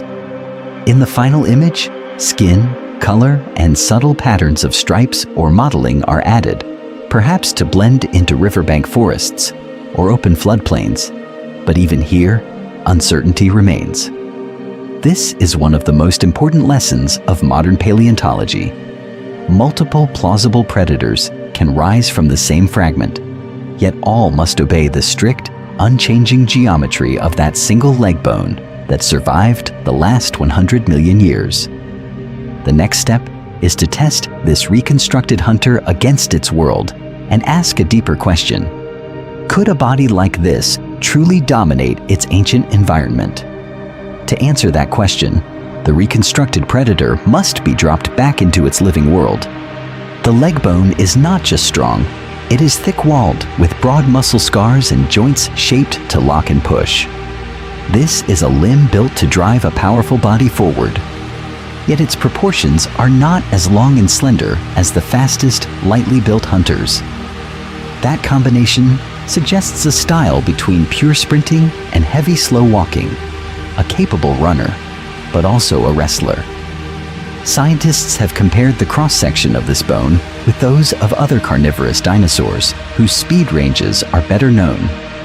The results show a predator that could reach moderate to high speeds over short to medium distances, but probably not maintain a flat-out chase across the entire floodplain. This makes a pure pursuit strategy less likely. Instead, the animal may have relied on a short, explosive rush after a brief stalk, using its strong legs to close the final gap in a sudden burst. The ancient environment supports this idea. Sediment around the fossil shows fine muds and thin sand layers deposited by shifting channels across a broad, low-lying floodplain. There are few signs of dense forest soil in this particular layer, but there are traces of riverbank vegetation and shallow pools. In such a setting, open patches allowed short chases, while raised bars, mud ridges, and clumps of plants offered cover. A hunter could stand almost motionless near a channel edge, then drive forward the moment a hadrosaur or small sauropod stepped too close. The injury on the bone adds a dramatic detail. The fracture line is sharp and angled, with small splinters pushed inward, as if the leg slammed against something hard while bearing the full weight of the animal. There's no sign of healing. This suggests a sudden accident close to the time of death. One plausible scene is a misjudged leap, the predator launching onto struggling prey and coming down at the wrong angle, its foot sliding on wet mud, the leg twisting and snapping. Another possibility is a collision during a turning chase, the limb striking a buried log or firm bank, while the body continued forward. Trackway evidence from similar formations, showing parallel footprints of medium to large carnivores. Hints that such predators sometimes moved in loose groups. They may not have been tightly organized packs, but individuals could have shadowed each other along river corridors, drawn to the same herds and carcasses. If this animal hunted that way, a broken leg would have turned a powerful hunter into a vulnerable body on the ground, perhaps surrounded first by its own kind, then by smaller scavengers. In the opening hunt sequence, the fall of the predator was only a dramatic guess. Now there is evidence showing that a sudden impact really did shatter this leg, many millions of years ago, in a muddy, shifting landscape. The final moments of this dinosaur's life are transformed from pure imagination into one of the most carefully constrained stories in science, all anchored by a single fossil bone. But death in the mud was only the beginning of the bone's journey. The next chapter asks how this broken piece of life escaped decay, burial, and crushing to survive for 100 million years beneath changing worlds. For this one bone to reach a human hand, countless others had to vanish without a trace. Across the same floodplain, many millions of years ago, other dinosaurs died in the mud, on dry sandbars, or under open sky, and almost all of their remains were erased before they ever had a chance to turn into stone. The odds are brutal. Most dinosaur bodies were torn apart by scavengers with strong jaws and sharp teeth, dragged across riverbanks and scattered in the water. Smaller bones were cracked, swallowed, and digested. Larger ones lay exposed to sun, rain, and changing temperatures until they split and crumbled. Bacteria invaded the marrow, plants pushed roots through the cavities, and storms washed the fragments away. In this harsh environment, simple decay played an important role in destroying nearly every trace of once powerful animals. Scientists have estimated that far less than a tiny fraction of all ancient creatures ever became fossils at all. Some studies suggest that perhaps 1 in millions or even billions of bones ended up preserved well enough to be recognizable after deep burial and mineral replacement. From that already tiny number, only a small portion has been lifted back toward the surface by erosion at exactly the right time, in exactly the right place, to be spotted by human eyes. This means that the bone being followed through time is not just a lucky survivor. It is the rare winner of a planetary lottery. Around it, in the same ancient ecosystem, entire skeletons dissolved in acidic soils were ground to powder in river channels, or were carried out to sea and buried under sediments so deep that later heat and pressure recycled them into new rock. The record that remains is not a complete archive, but a scattered, biased sample shaped by physics, chemistry, and chance. That bias hides entire worlds. There may have been dangerous predators that hunted in dense forests where bones decayed too quickly to fossilize, or bizarre herbivores that lived on upland ridges where erosion carried their remains away before burial. Some species might have had delicate hollow bones that crushed easily, leaving almost no evidence showing that they ever existed. Could whole lineages of fast, intelligent hunters have come and gone without leaving a single fossil that has been found? Every fossil skeleton in a museum gallery, every single bone in a drawer, represents one of the most unlikely survivors on Earth. Each is the end result of a long elimination process in which geological forces, climate shifts, and biological decay removed nearly everything else. Scientists have used these rare survivors to rebuild ancient food webs, showing how predators and prey interacted in environments that disappeared many millions of years ago. This raises a haunting question that interrupts any sense of certainty. If only the hardiest traces remain, what monstrous hunters, stranger and more dangerous than any known dinosaur, might have stalked the ancient Earth and left no bones within reach of human discovery? The next step in the journey explores how this single bone finally escaped that silence and emerged into daylight. Dragged from its rocky prison and carried out of the field, the bone finally leaves the wild landscape that hid it for millions of years and enters a very different world. Its new environment is not a floodplain or a predator's killing ground, but a quiet, climate-controlled museum collection room where the air, light, and temperature are carefully managed. Here, danger no longer comes from powerful jaws or crushing sediment, but from dust, humidity, and time itself. In this hidden space behind public galleries, rows of metal cabinets stretch away like a library of stone. The theropod bone rests in a padded label tray, its catalog number written on the surface and recorded in databases. It lies among thousands of other fossils, vertebrae from long-necked plant eaters, armor plates from tank-like dinosaurs, and slender ribs from smaller hunters. Each piece looks silent and still, but together they form one of the most important archives of life that existed many millions of years ago. From here, the bone enters an invisible network that spans the planet. Scientists from other cities and other continents can request access, traveling to the museum, or borrowing the specimen under strict conditions. They remeasure its length and thickness, compare the texture of the bone wall, and study the microscopic structure inside. New analytical techniques, such as high-resolution CT scanning, can reveal internal canals, growth rings, and healed injuries that were impossible to see before. In this way, the same object is examined again and again, but it does not simply repeat the same story. As more fossils are discovered from the same rock formation or related species, interpretations begin to shift. Some scientists have evidence showing that the bone's proportions match a known predator, perhaps an established genus already famous for its strong legs and blade-like teeth. Others point to subtle differences in the shape of the joint surface or the pattern of muscle scars and argue that it might belong to a new species. Is this just another individual in a familiar population, or the first recognized trace of a predator that once played an important role in its ecosystem? Debate does not stop at naming. The internal structure of the bone can test ideas about how this theropod moved and hunted. A thick outer wall and dense tissue might support one hypothesis, suggesting a heavier, slower animal with powerful muscles for short bursts of speed. A lighter, more hollow construction could support a different model, pointing to a faster, more agile hunter. Which scenario best fits the available evidence And how does it change the way ancient environments are reconstructed? As technology advances, the same fossil is effectively questioned in new ways.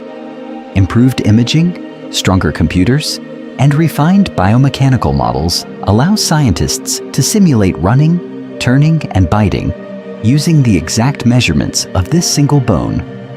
What once seemed like a simple fragment of leg or tail becomes a test object in digital experiments, helping to estimate body mass, stride length, and even how much force the animal's limbs could withstand.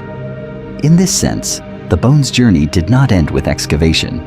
It continues in the realm of ideas, where its meaning is constantly refined, challenged, and sometimes overturned.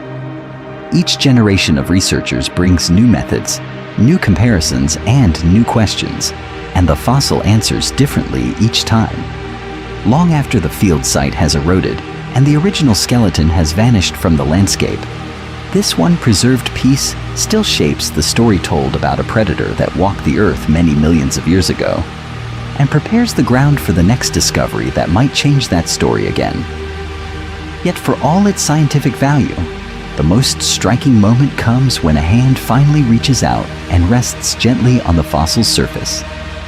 The stone is cold, faintly rough, with tiny ridges where living tissue once anchored muscles and vessels inside a dangerous animal.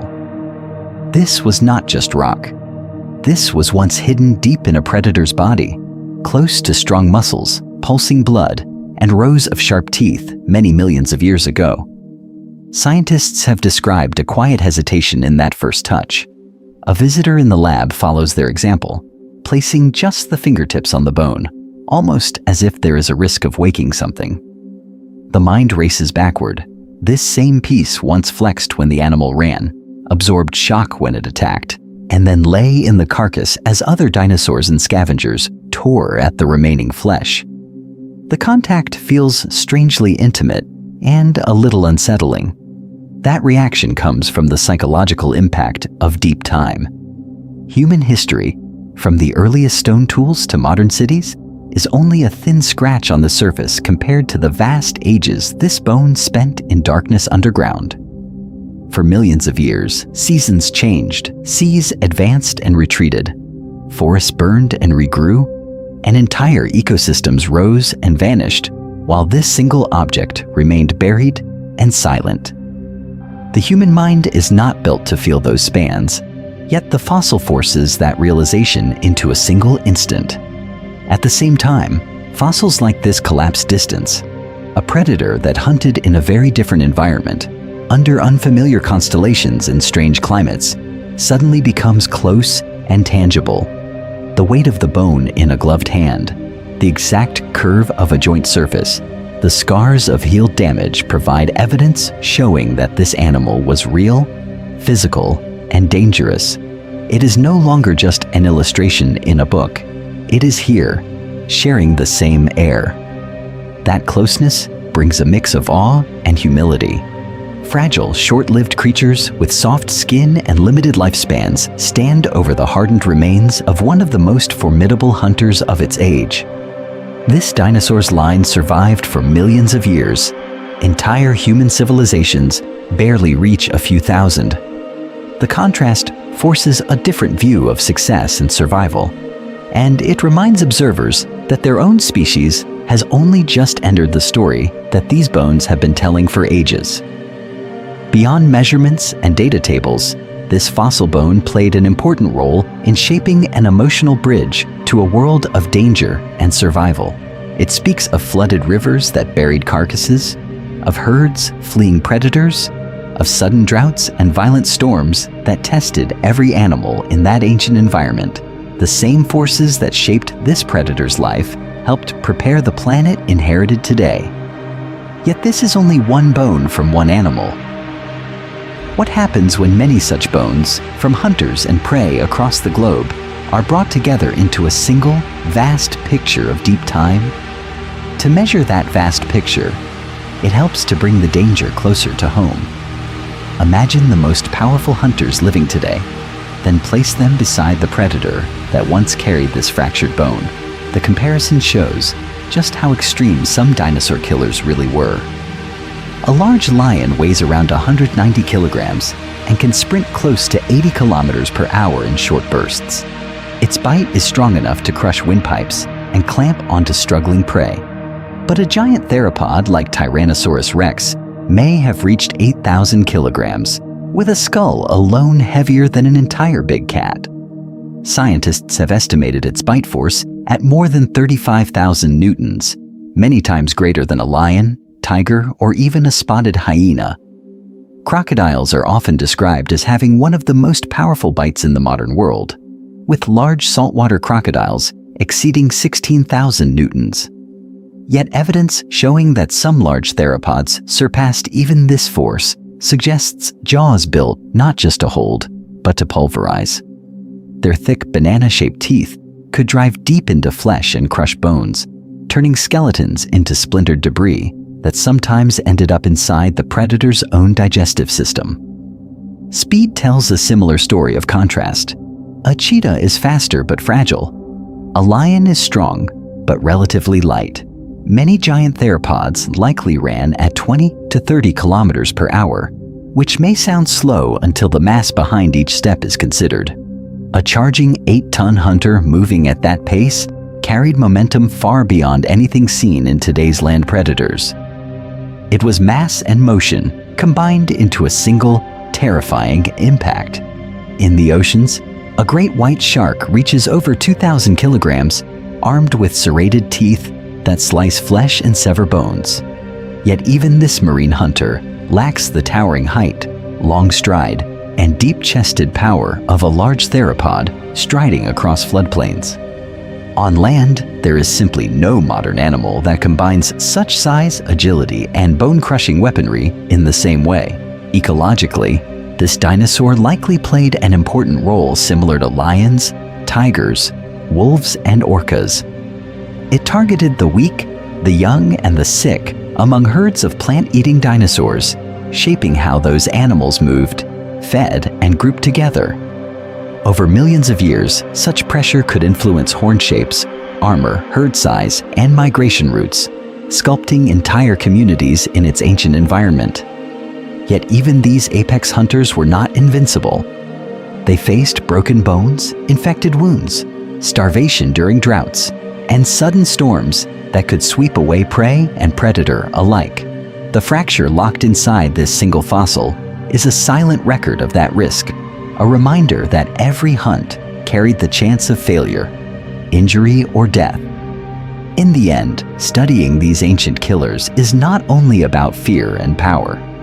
It reveals deep rules of predation and survival that still guide modern ecosystems, from remote reefs to grassland plains. The same forces that shaped this hunter's life also shaped its death. What happened to this body after its final breath is the next step in the bone's long journey through deep time. The same forces that shaped this hunter's life also shaped its death. And from that final breath, a far more unlikely story began. For millions of years, giant dinosaurs ruled ancient landscapes, but only a tiny fraction of their bones ever escaped the planet's powerful drive to erase them. At first, this bone lived as living tissue inside a deadly theropod, wrapped in muscle, fed by blood, helping anchor strong muscles that drove the jaws and legs of a predator.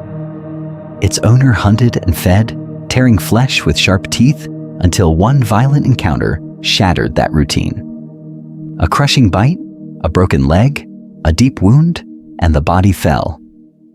In moments, the bone's role changed from structure to scrap. The carcass drew in other hunters and scavengers. Teeth scraped along ribs and limbs, snapping smaller bones, leaving deep grooves. Evidence showing that many fossils carry these scars has helped scientists understand how quickly a body could be stripped. Bacteria and insects attacked soft tissue. If nothing else had happened, the skeleton would have scattered, rotted, and vanished into the soil. Instead, a sudden flood swept across the floodplain. Mud and sand rolled over the body, tearing it apart, but also burying key pieces. This rapid burial cut off oxygen and slowed decay just enough. mineral-rich groundwater began to seep through the pores of the buried bone. Over millions of years, original tissue was slowly replaced by stone. Any shift in this balance, a mist flood, a drier climate, slightly more acidic water, could have dissolved the bone completely. Deep burial followed. Layer upon layer of sediment stacked above, raising pressure and temperature. At this stage, the bone faced new dangers: crushing, warping, or even metamorphism that would have baked it into unrecognizable rock. That did not happen here. Conditions stayed just below the threshold that would have destroyed the fossil, preserving its internal structure as one of the most informative records of this predator's life. Tectonic forces then lifted the ancient riverbed toward the surface. Mountains rose, rocks folded, and fractures cut through the strata. Erosion bit into the high ground, shaving away entire ecosystems that had once been buried. Whole skeletons were ground to dust, but this single bone happened to sit at the right depth and angle. Wind, rain, and frost finally exposed just enough of its surface to catch attention. Even then, the final hazard remained: human oversight. A different hiking path, a shadow at the wrong hour, or a boot that kicked it aside could have ended the story. Instead, trained eyes recognized the texture and shape, and careful excavation protected it from damage. Scientists have used this and similar fossils as rare windows into a world that vanished many millions of years ago. This bone's survival is an extreme exception, not the rule. It passed through a long chain of threats that erased almost every other trace of its kind. In the final synthesis, its journey will help reveal how these dinosaurs lived, how Earth itself has changed, and what it means for a single fragment of life to endure across deep time. Yet even after such an unlikely journey, this single fossil does not tell a complete story. It is one of the most informative bones of its kind, but it is also a sharp reminder of how much remains hidden in deep time. Without more of the skeleton, important pieces of identity stay in the shadows. The skull, with its strong jaws and teeth, would reveal bite force, hunting style, and senses. The vertebrae would show how the neck and tail moved, how the body balanced, and how this predator held its head while it searched the ancient environment. With only one limb bone, scientists can estimate size and strength, but exact species, growth stage, and precise posture remain uncertain. Was this animal a top hunter in its ecosystem, or a close relative with slightly different habits? The bone cannot fully answer. The limits grow even greater when soft tissue is considered. Skin, muscles, and internal organs almost never survive for millions of years, and with a single bone, the chances are even smaller. Color patterns that might have helped with camouflage or display are gone. Feathers or scales, scars from old injuries, and the shape of vocal organs that controlled sound all vanish before fossilization. There is evidence showing that some predatory dinosaurs carried feathers, while others had thick, scaly hides. But applying those details to this individual remains partly speculative. Behavior leaves even fainter traces. Hunting strategies, social structure, and daily routines rarely imprint directly on isolated bones. Scientists have trackways showing group movement, and bone beds that hint at pack behavior or repeated feeding. But this lone fossil stands apart from those scenes.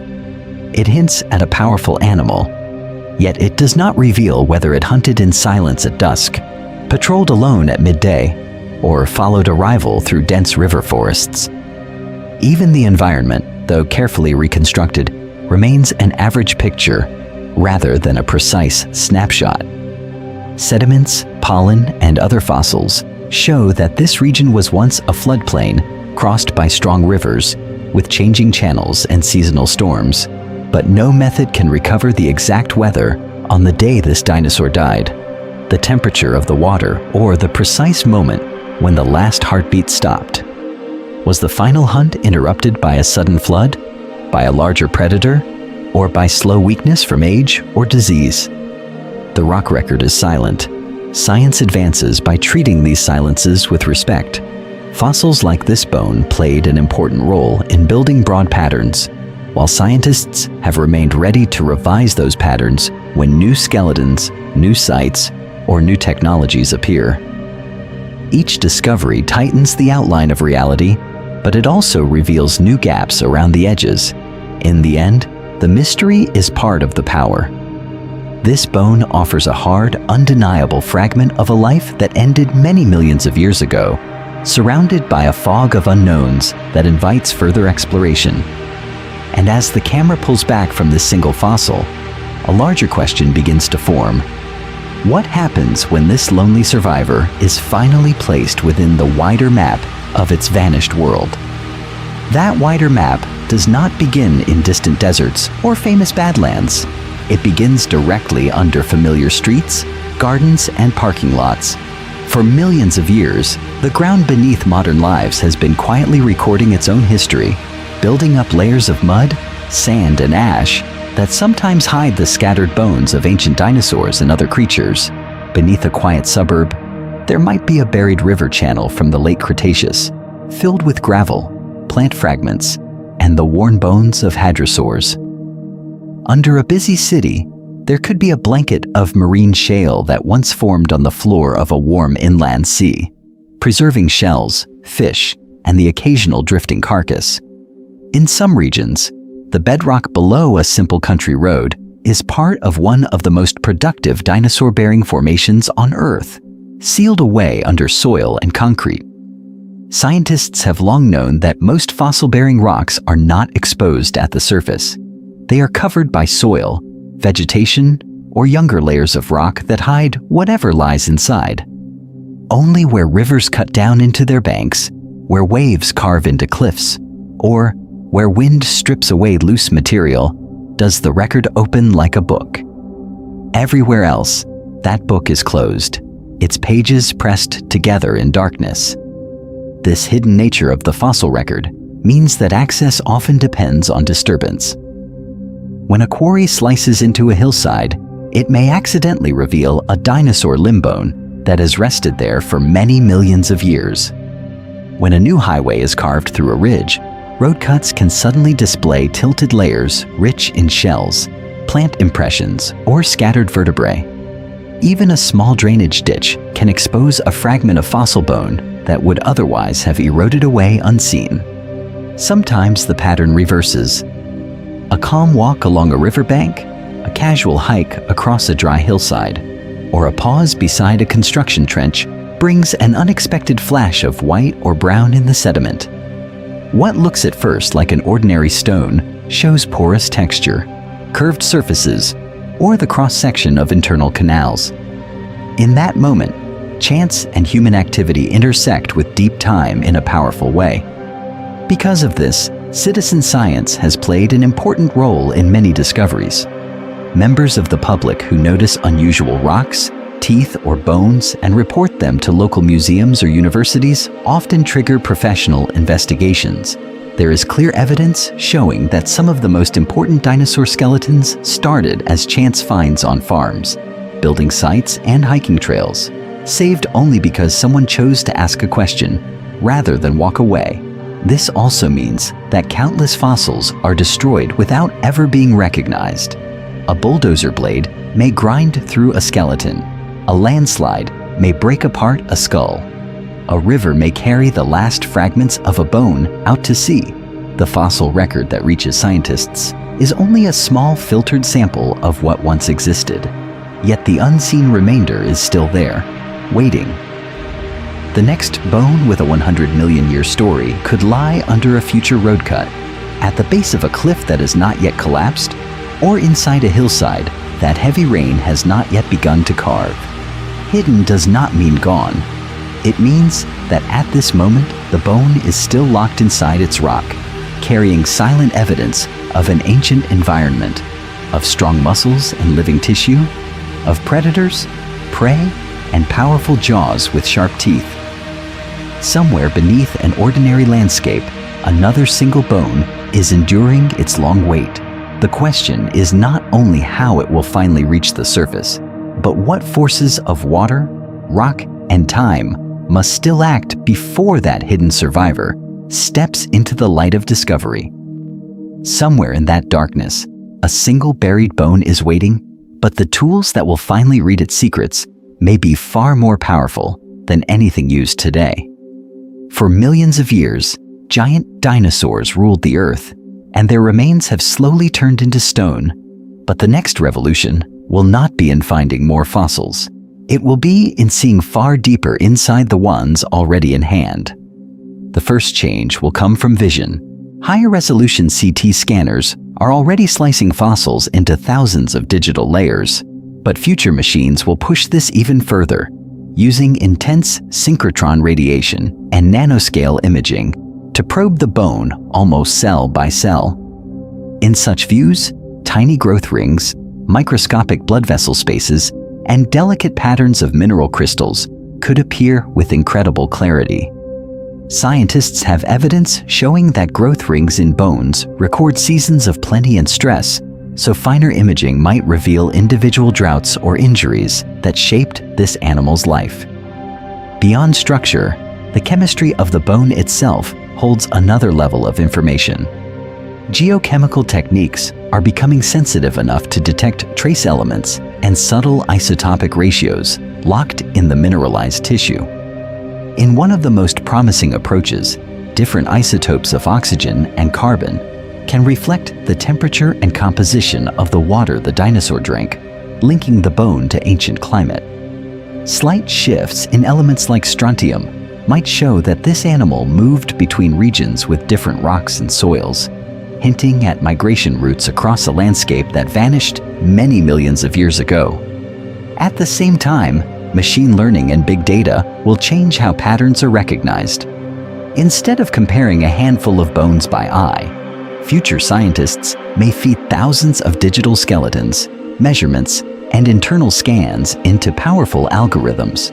The computer could detect subtle curves, thickness changes, or stress lines that repeat in predators with strong biting forces, or in fast-running hunters with light, air-filled bones. From these patterns, hidden links between growth, biomechanics, and evolutionary relationships could emerge, showing which traits played an important role in survival.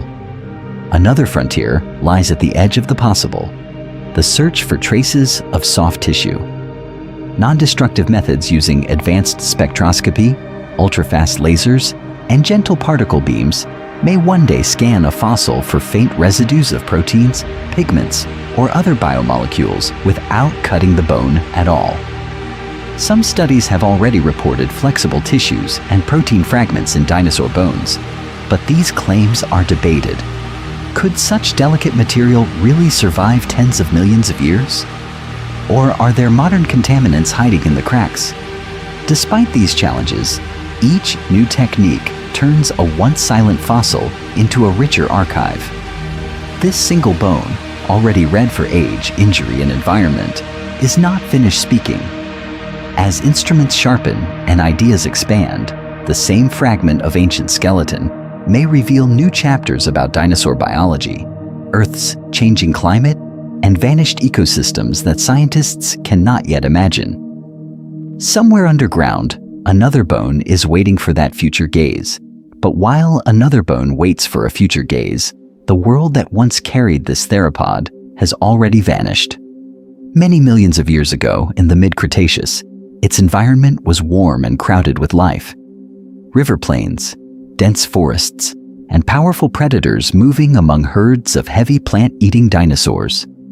Seas were high, climates were shifting, and volcanic activity and changing oceans were already testing the resilience of ancient ecosystems. Far later, at the very end of the Cretaceous, a different test arrived. An asteroid impact, combined with massive volcanism and rapid climate change, triggered one of the most violent mass extinctions in Earth's history. In a geological instant, non-avian dinosaurs disappeared, along with flying reptiles, large marine reptiles, and many ocean creatures. The stable food webs that had supported giant hunters like Tyrannosaurus rex collapsed. Forests burned, skies darkened, temperatures swung, entire landscapes were reset. The theropod whose bone is being studied never saw that final catastrophe. Yet its world was not static either. Rising seas, shifting continents, and changing plant communities altered its hunting grounds long before the asteroid.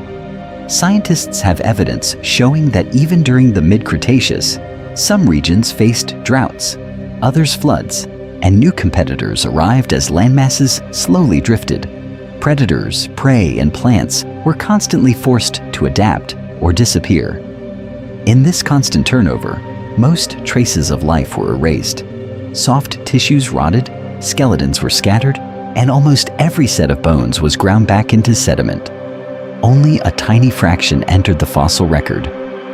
That is why a single preserved bone becomes one of the most valuable witnesses to a lost world. It holds chemical and structural clues that record diet, growth, disease, and even the ancient climate that surrounded the living animal. Here, the pattern interrupts expectations of destruction. Mass extinction suggests only endings, yet fossils show something different: survival and renewal.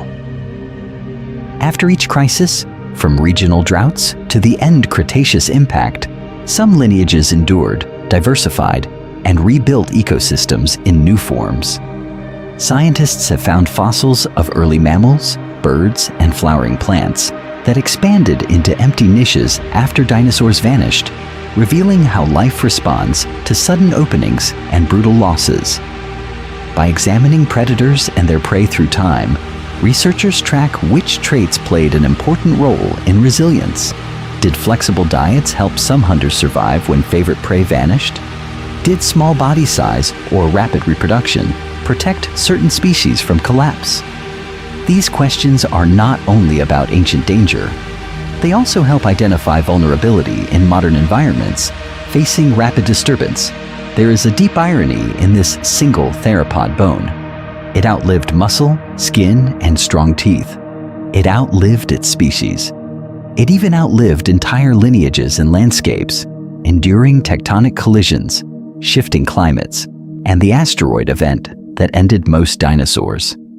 While forests turned to coal and seas rose and fell, this fragment of skeleton remained locked in rock, carrying forward a memory of a world erased above it. For this reason, fossils are not just relics of death. They are physical evidence that life can flourish, diversify, and sometimes recover after devastating losses.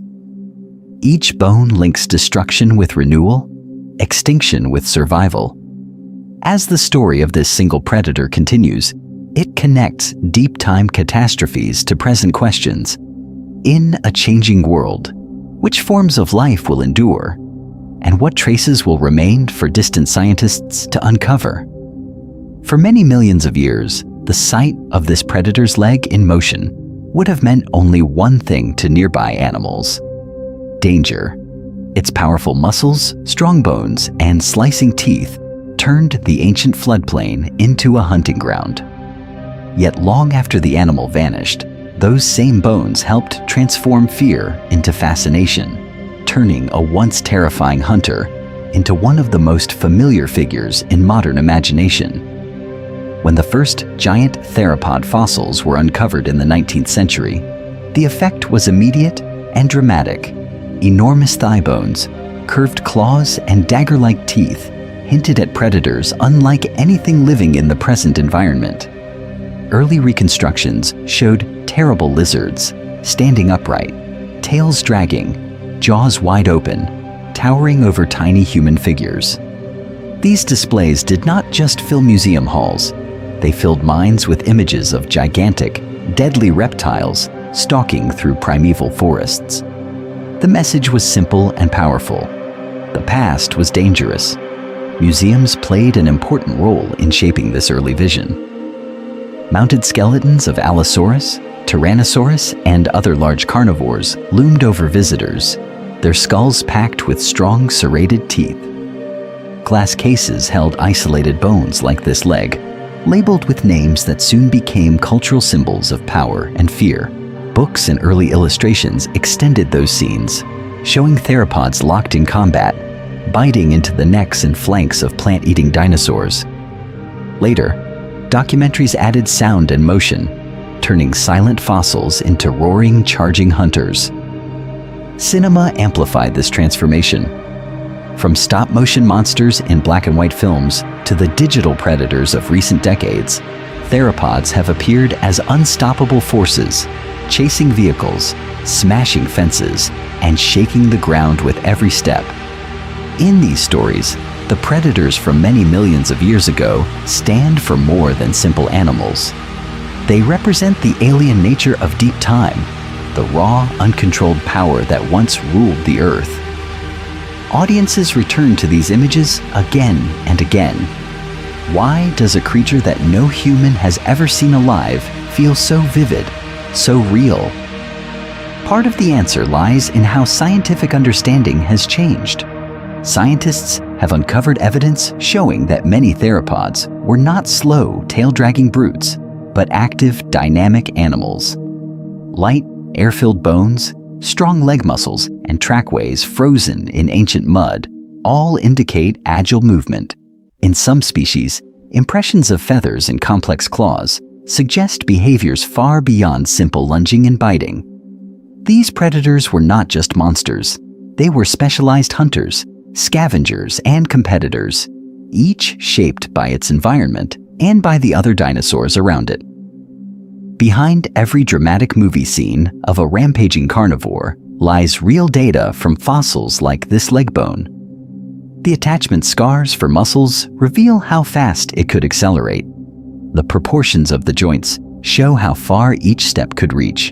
The microscopic structure inside the bone records growth rates and age at death.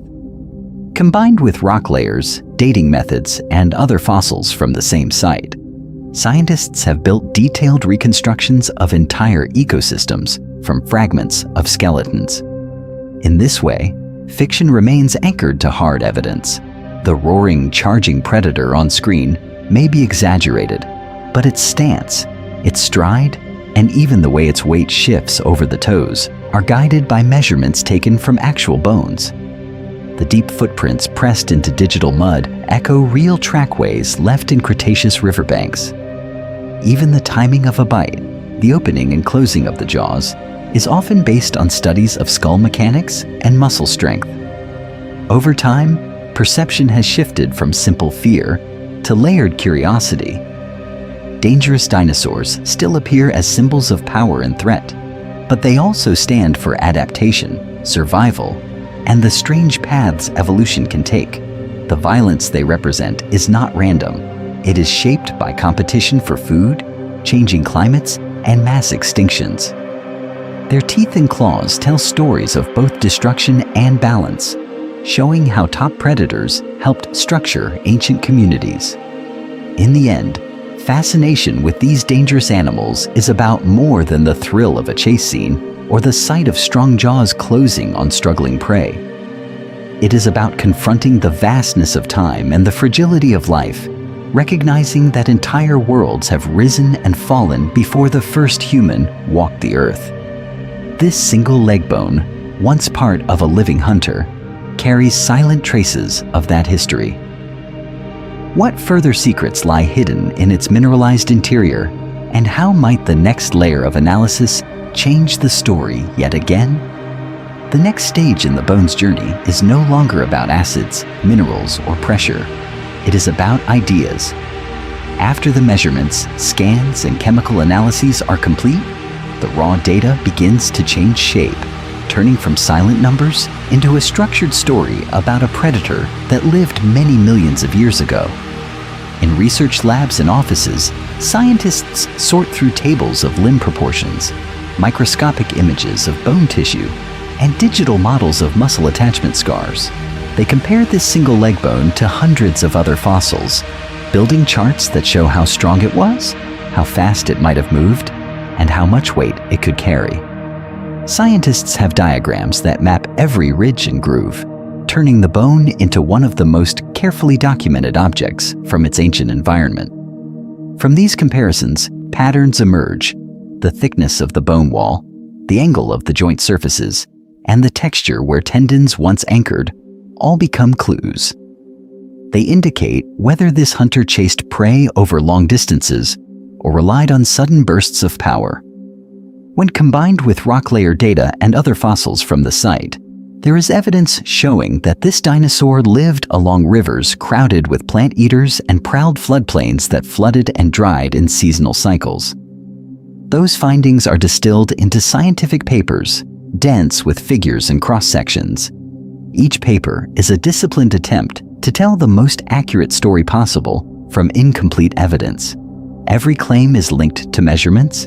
Every reconstruction is framed by what the bone truly shows and what must be inferred. In this way, the bone's shape begins to guide a narrative of muscle, movement, and behavior. Then a different kind of specialist steps in. Paleoartists sit beside paleontologists, translating technical language about joint angles, feather impressions, and skin textures into vivid scenes. A slight thickening on the bone might signal a powerful tendon. On the canvas, that becomes a bulging thigh driving the animal forward. Sediment grains that indicate an ancient riverbank become rippling water, dense ferns, and distant thunderheads in a reconstructed sky. Here, responsibility deepens. Every scale, feather, and color pattern must balance dramatic impact with scientific accuracy. What is directly known from fossils is drawn with confidence. What is inferred from close relatives is shown but carefully explained. Truly speculative details are held back or clearly marked, so the difference between hard evidence and informed imagination does not disappear beneath spectacle. From there, the story moves outward. Documentaries animate the leg bone into a running predator, exhibits place it beside full skeletal mounts, and educational content breaks its history into clear steps. Each format allows viewers to mentally travel back 100 million years, following the bone from living tissue to buried fossil to displayed specimen.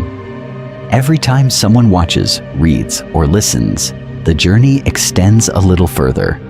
The bone begins to shape how people think about deep time, extinction, and the fragile place of the human species in Earth's long history.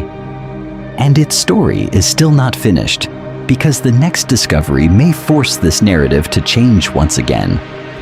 That unfinished story leads back to the place where it all began. For many millions of years, this bone lay hidden beneath a landscape that has changed again and again. Yet the ground above it is still marked by its ancient past. Picture a person standing in the Badlands where the fossil was found. The scene appears dry, silent, almost empty, with broken rock, scattered shrubs, and steep, eroded cliffs.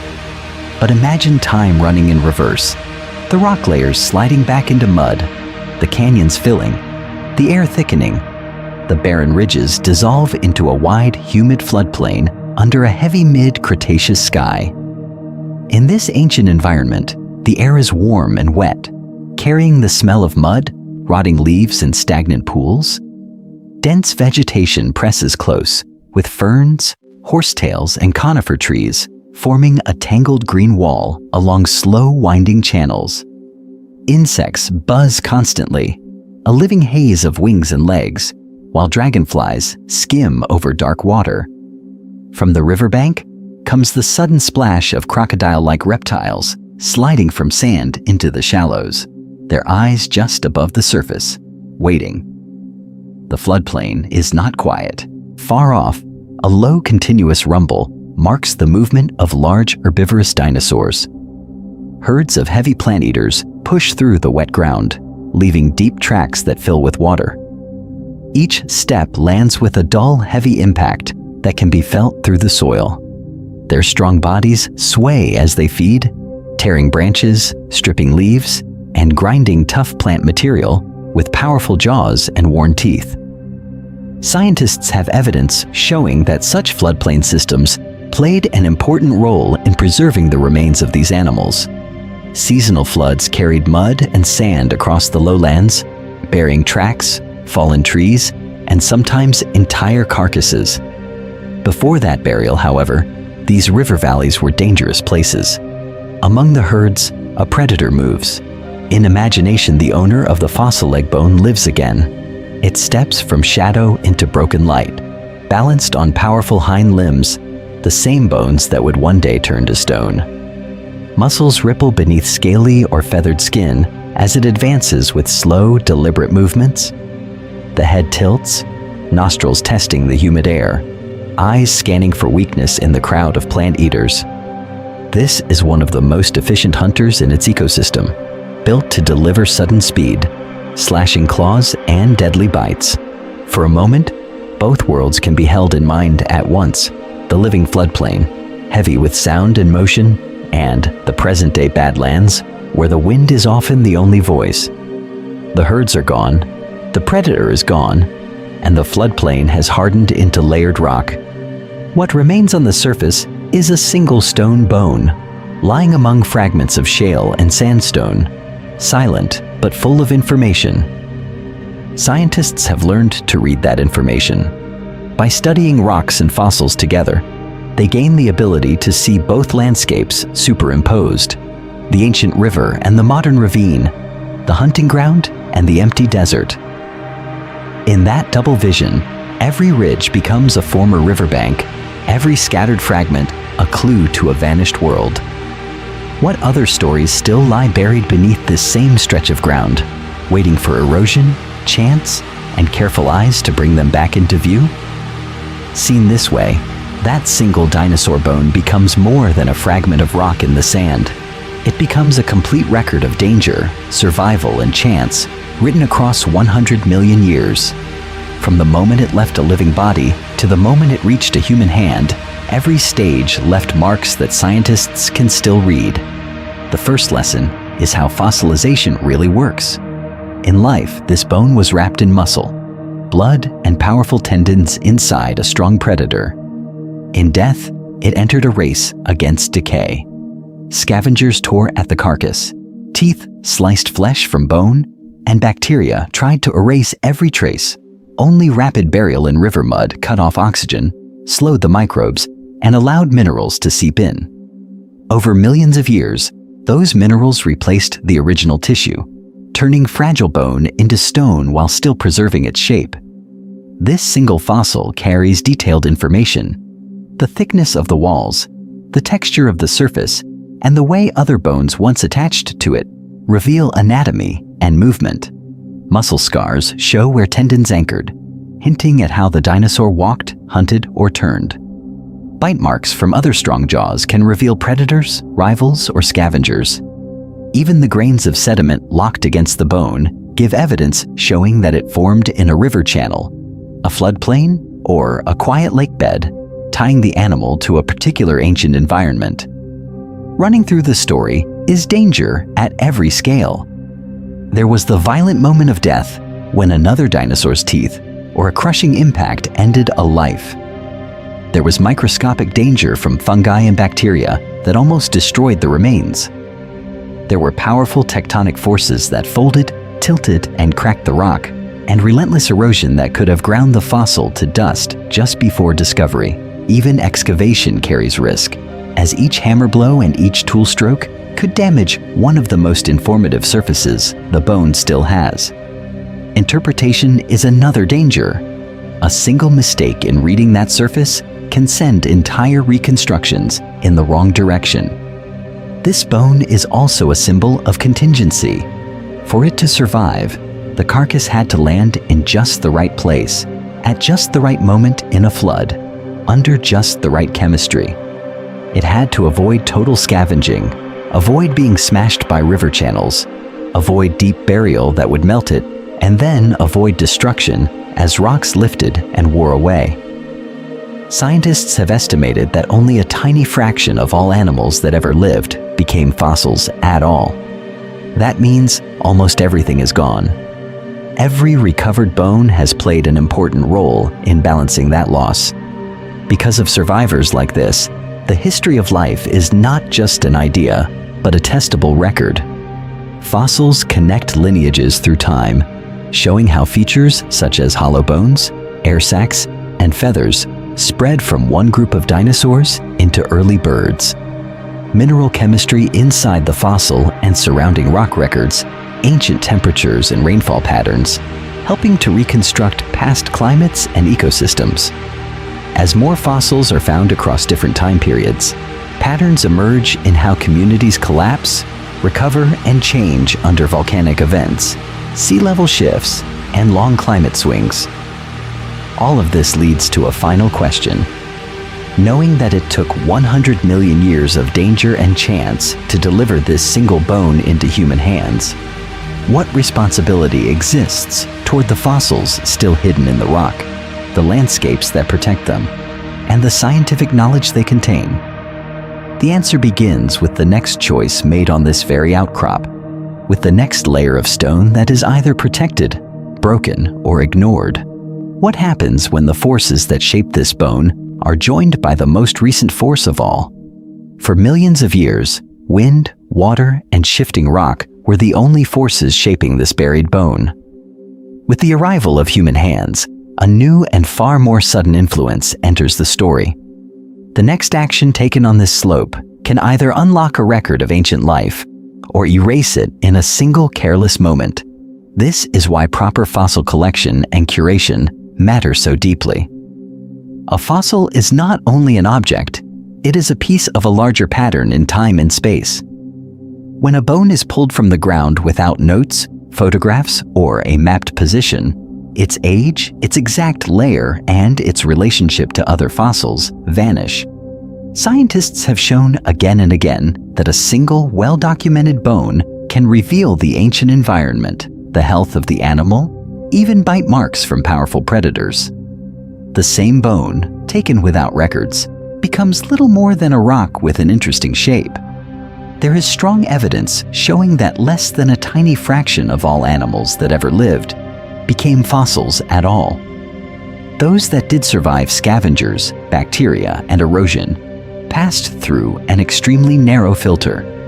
Because of this, every undisturbed site is one of the most valuable archives on Earth. Looting, careless development, or vandalism can shatter that archive in hours.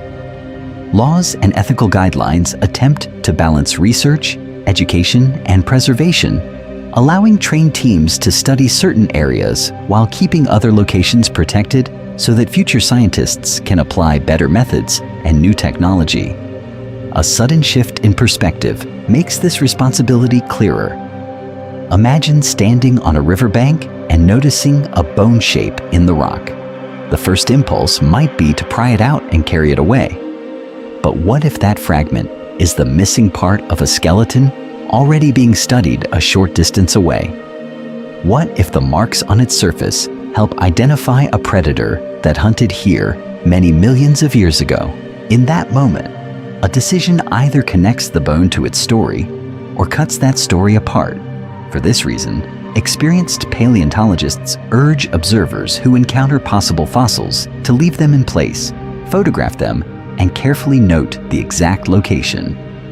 A simple set of images, a map point, and a call or message to a local museum or geological survey can trigger a professional investigation.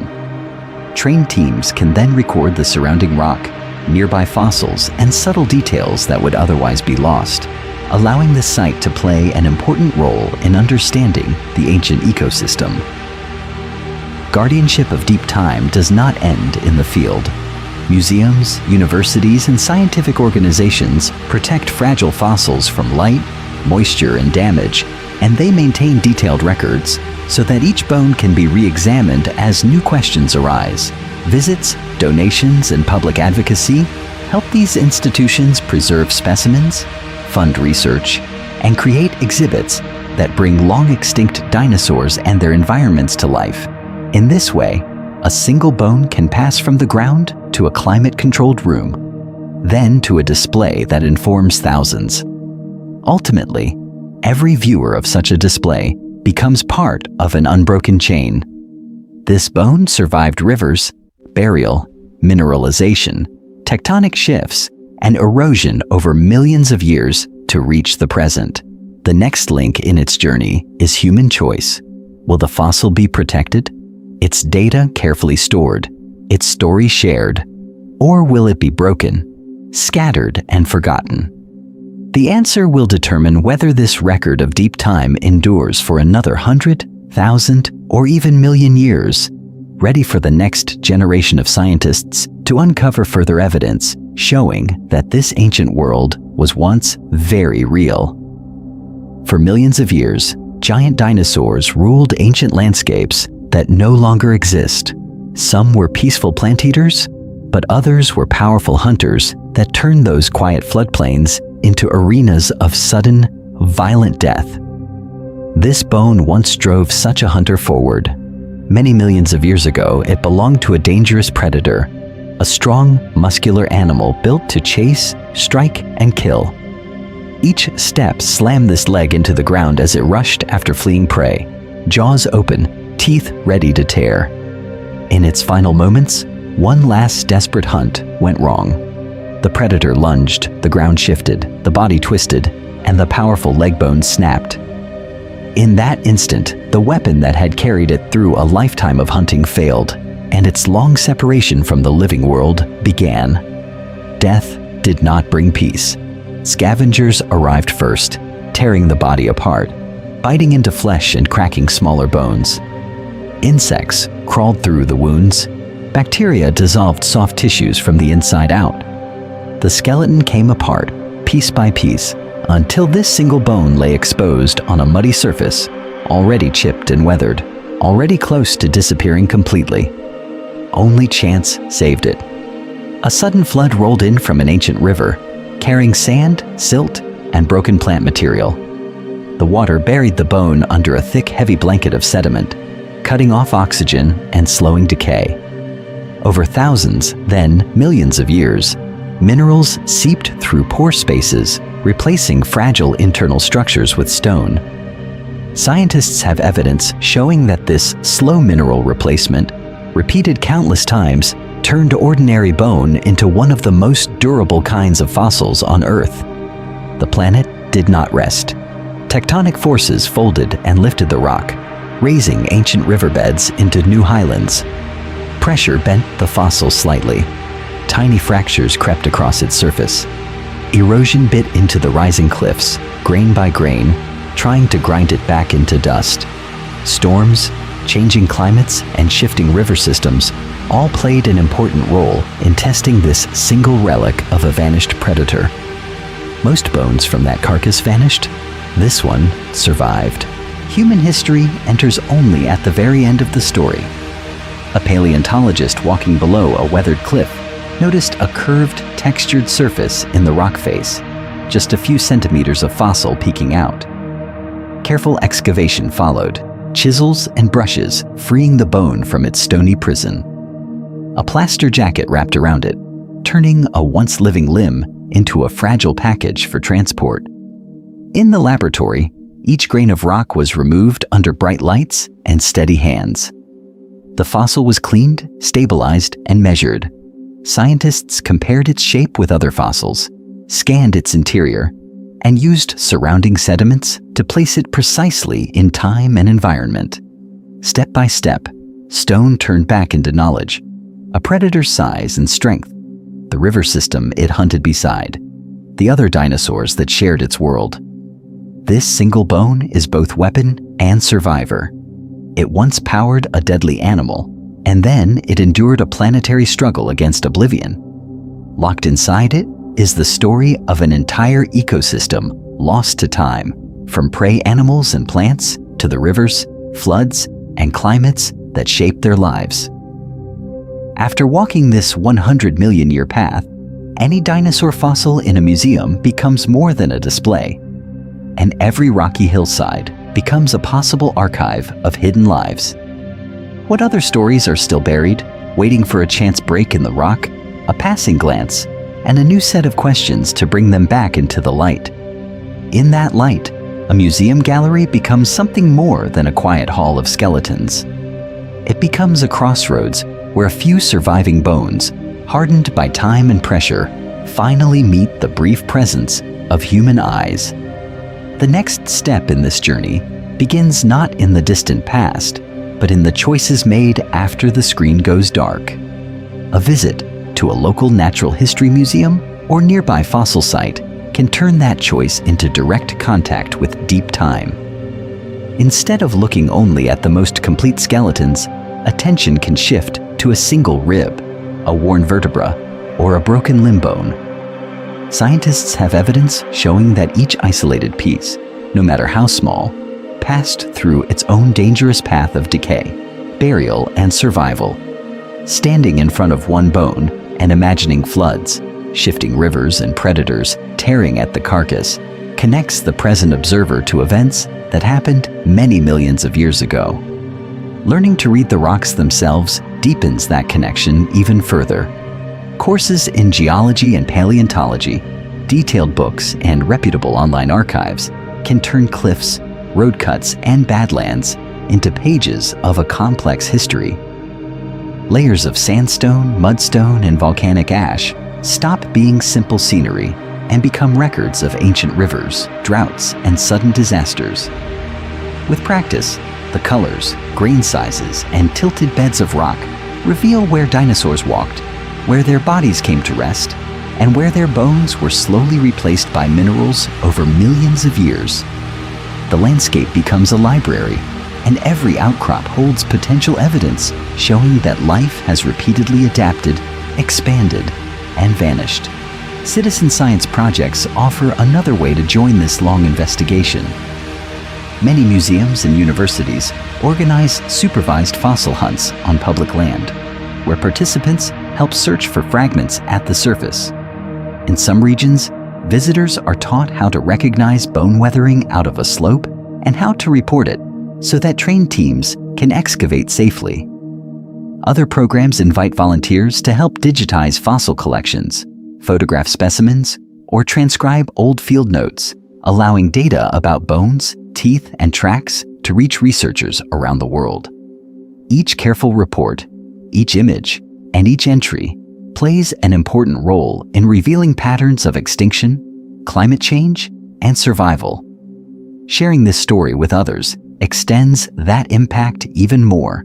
Sending this episode to someone who cares about dinosaurs, science, or the history of Earth helps spread respect for fragile fossils and for the powerful, rare chain of events that preserves them.